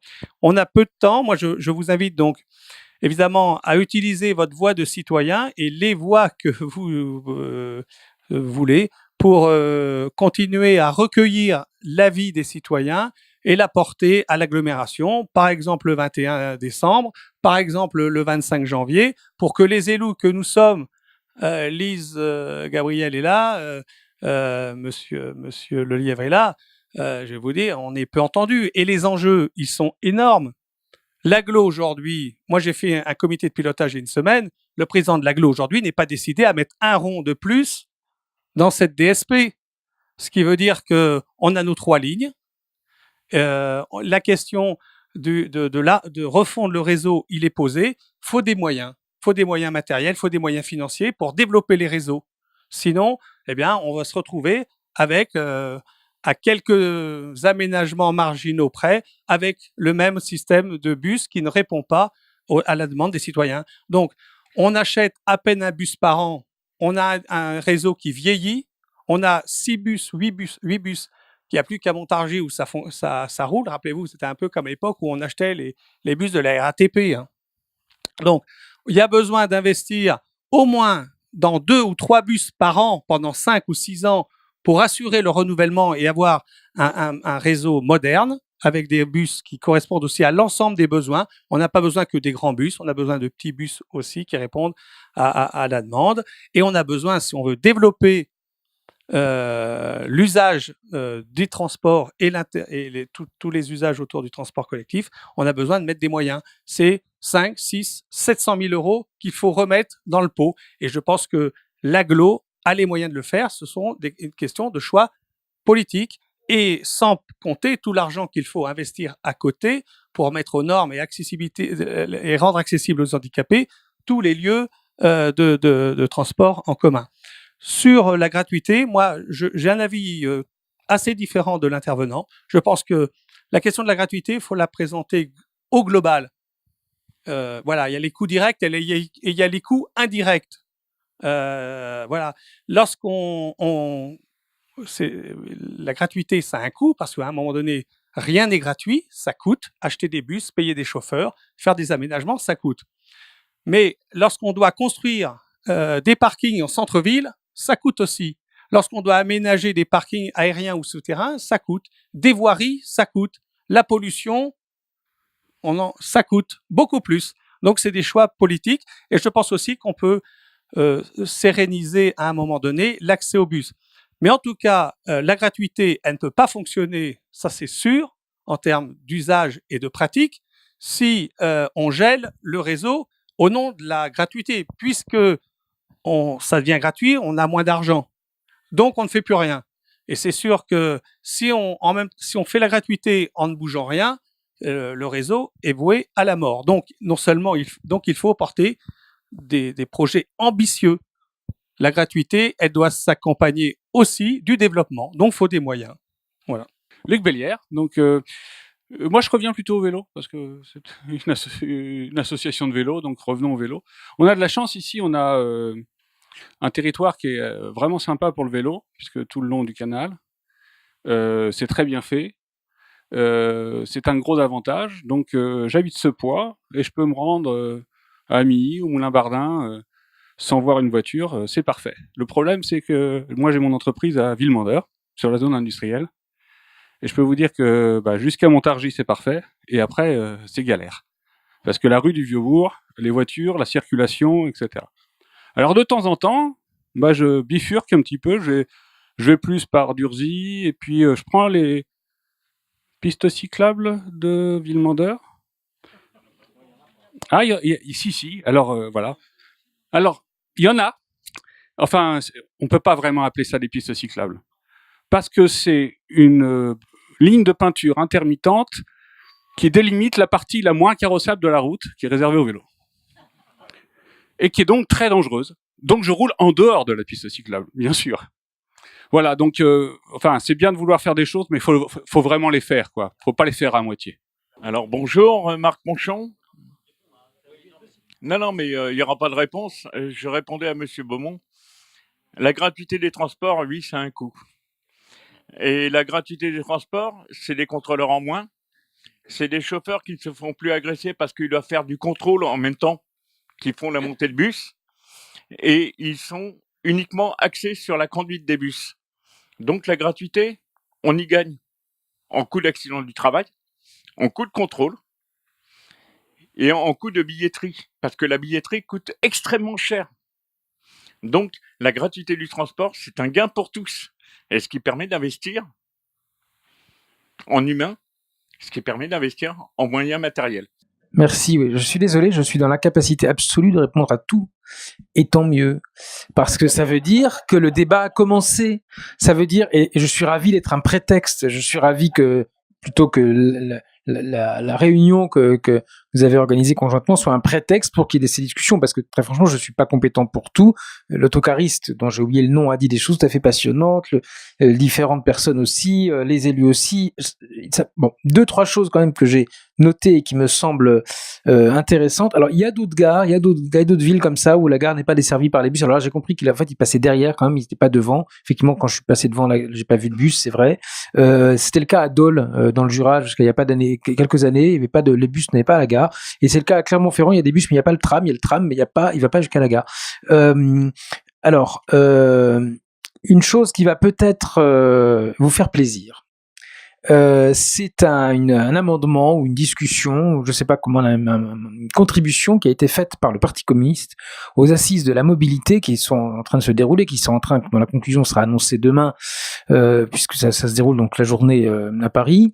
Et à cette occasion-là, le Parti communiste, le groupe communiste à l'Assemblée nationale, donc Henri Vulfranc, qui est député de Seine-Maritime, a fait la proposition suivante, qui est en fait de proposer des taxes. Pas étonnant, mais des taxes qui m'ont semblé, pour certaines en tout cas, intéressantes, et une qui est de déplafonner le versement transport. Le versement transport, vous l'avez dit un petit peu, mais c'est cet impôt que payent les employeurs, qui est assis sur le nombre de salariés et qui ensuite est fléché pour les transports publics. Et aujourd'hui, il est plafonné, donc l'idée c'est de le déplafonner, de permettre à certaines collectivités, soit région, soit département, soit plutôt région en l'occurrence, ou agglo, de l'augmenter davantage. Et puis il y a une chose qui me semble très intéressante, c'est défendu par Jacques Baudrier, qui est conseiller de Paris du Parti communiste, qui avait défendu ça d'ailleurs il y a quelques années, donc à Île-de-France Mobilité, qui est donc le syndicat des transports d'Île-de-France, et ça avait été adopté à l'unanimité par le syndicat des transports d'Île-de-France, donc c'est une idée qui est venue du PC, mais qui a été adoptée à l'unanimité, qui est de taxer les parkings d'hypermarchés pour flécher ensuite cet argent pour les transports publics. Ils l'ont fait en Île-de-France, et ils proposent de le faire au niveau national. Et là, je suis très content de voir ça.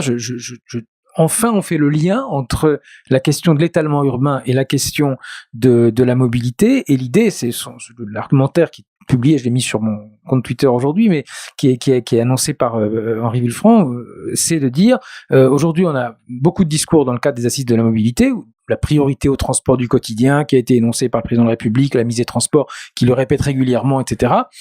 Mais il y a finalement peu de fléchage d'argent et des discours sans argent, on n'y arrive pas. Et ils disent là, on a la possibilité de faire les deux et de prendre des sous clairement et de dire il y a des activités qui ont sans doute une pertinence, mais qui ont également des nuisances très importantes, eh bien, on les taxe davantage et on avantage la mobilité. Alors, ils appellent ça la mobilité durable. Bon, effectivement, je suis pas très slogan, mais enfin, c'est un peu ça. L'idée, c'est vraiment les transports publics et le vélo. Et évidemment, après, ça suffit pas de mettre de l'argent, mais sans argent, c'est un peu compliqué. Le vélo, c'est tout à fait, c'est peu coûteux par rapport à toute une série de politiques, mais ça coûte pas rien non plus, parce que si on dit on a 0 pour le vélo sous prétexte que ça coûte trop cher, on fera rien parce qu'il y aura toujours le prétexte, ça n'intéressera personne non plus. Même dans les services, parmi les élus, ah non, un truc à 0 € ou à 100 € par an, ça intéresse personne. Par contre, un truc avec un certain budget et avec une ingéniosité, etc., ça commence à intéresser les gens, et puis avec assez peu d'argent, on peut avoir une efficacité redoutable. La Fédération des usagers de la bicyclette, donc le lobby vélo, on peut dire ça, qui regroupe 250 associations locales, dont Vélov ici, a demandé 200 millions d'euros par an au gouvernement pour lancer des infrastructures, pour lancer surtout ce qu'ils appellent un appel à projet. C'est-à-dire l'idée, c'est qu'un certain nombre de villes se portent candidates pour faire des infrastructures vélo de A à Z. Et d'un bout à l'autre, ou de A à V pour l'agglomération ici, mais c'est donc l'idée, c'est de les agglomérations qui se porteraient candidates seraient financées pour faire l'ensemble de ce plan vélo. Je ne sais pas si Montargis le ferait en l'occurrence, mais en tout cas, ça pourrait être intéressant.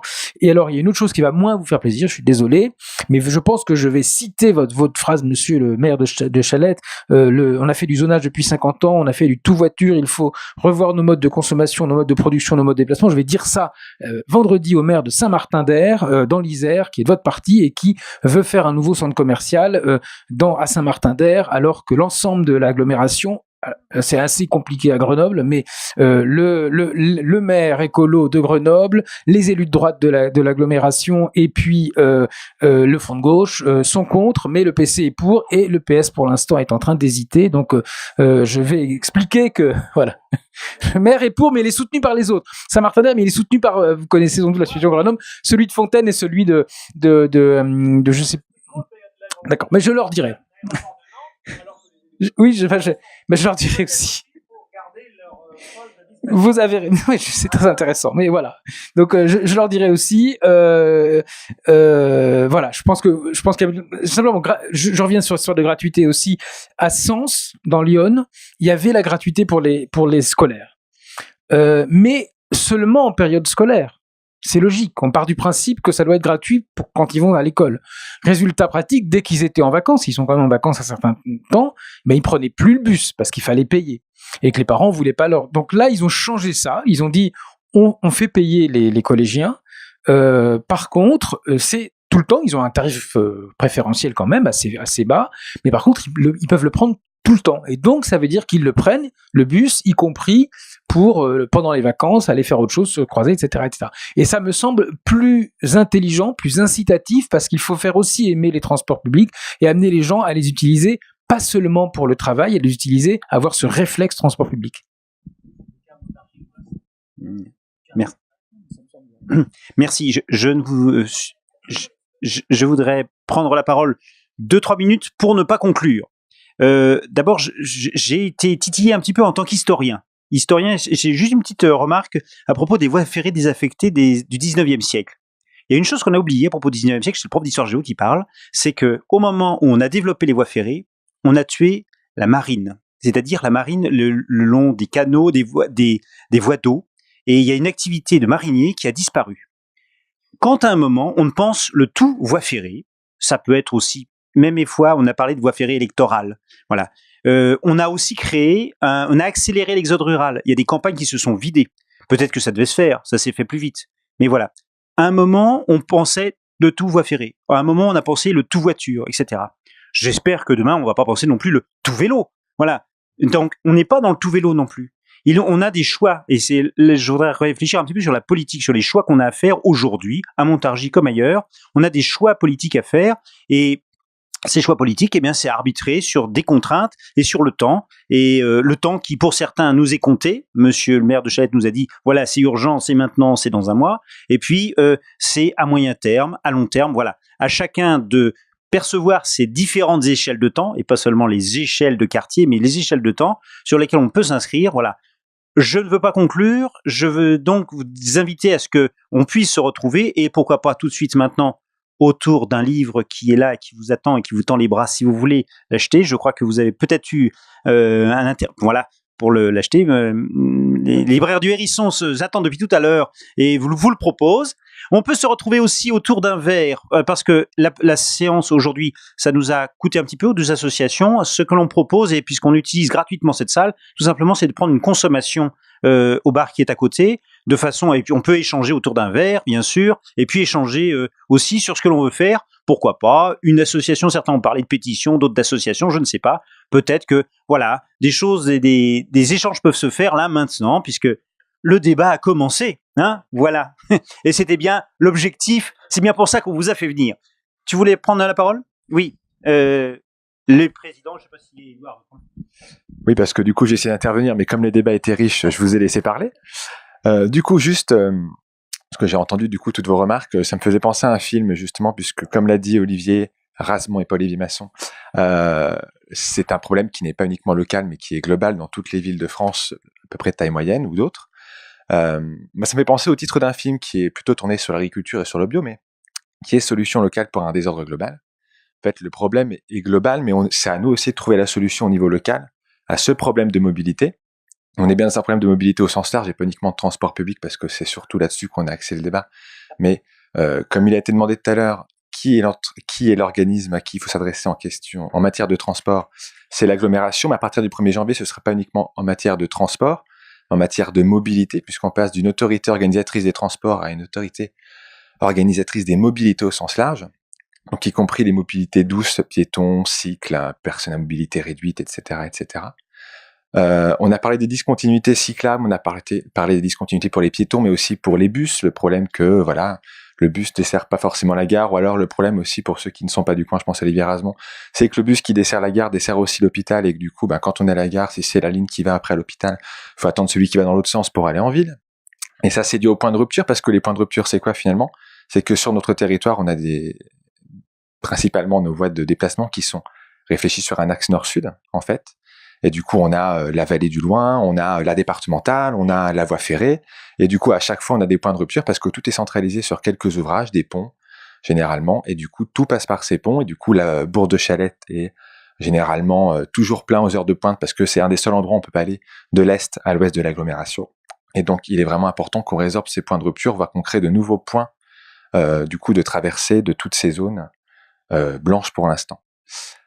Donc voilà, et donc un des problèmes qui n'a pas vraiment été abordé, mais qui est quand même revenu de manière plus ou moins évidente, c'est aussi l'intermodalité. Le problème que à chaque fois, quand j'arrive à la gare, j'ai pas forcément un bus qui m'attend pour aller en ville quand le train arrive, alors que pourtant il y en a pas un toutes les 5 minutes, voilà, plutôt un par heure. Donc du coup, si on pouvait avoir au moins un bus qui nous ramène quand le train arrive en gare jusqu'en centre-ville, ce serait l'idéal. Le problème aussi, que tout est centralisé sur Mirabeau à l'heure actuelle. Alors que si on avait au moins 2 petits pôles d'intermodalité un peu plus réduits, mais sur Chalette et sur Amilly, où de ces points de centre, on aurait des bus, des navettes gratuites, ou alors des navettes qui rayonnent, comme c'est le cas actuellement depuis Montargis, mais depuis les cœurs de ville, vers le Vézines, vers Saint-Gobain ou autre, et puis à l'inverse Amilly, vers Gros-Moulins, etc., de manière à pas tout centraliser sur Mirabeau qui sature à l'heure actuelle. Voilà. Donc je pense que c'est pas mal de réflexions à avoir. Nous, on travaille du coup, et c'est aussi pour ça que Vélo Véla, on n'est pas uniquement là pour accompagner et faire des balades à vélo ou des vélos parades, comme vous avez la photo sur le diaporama à côté de moi.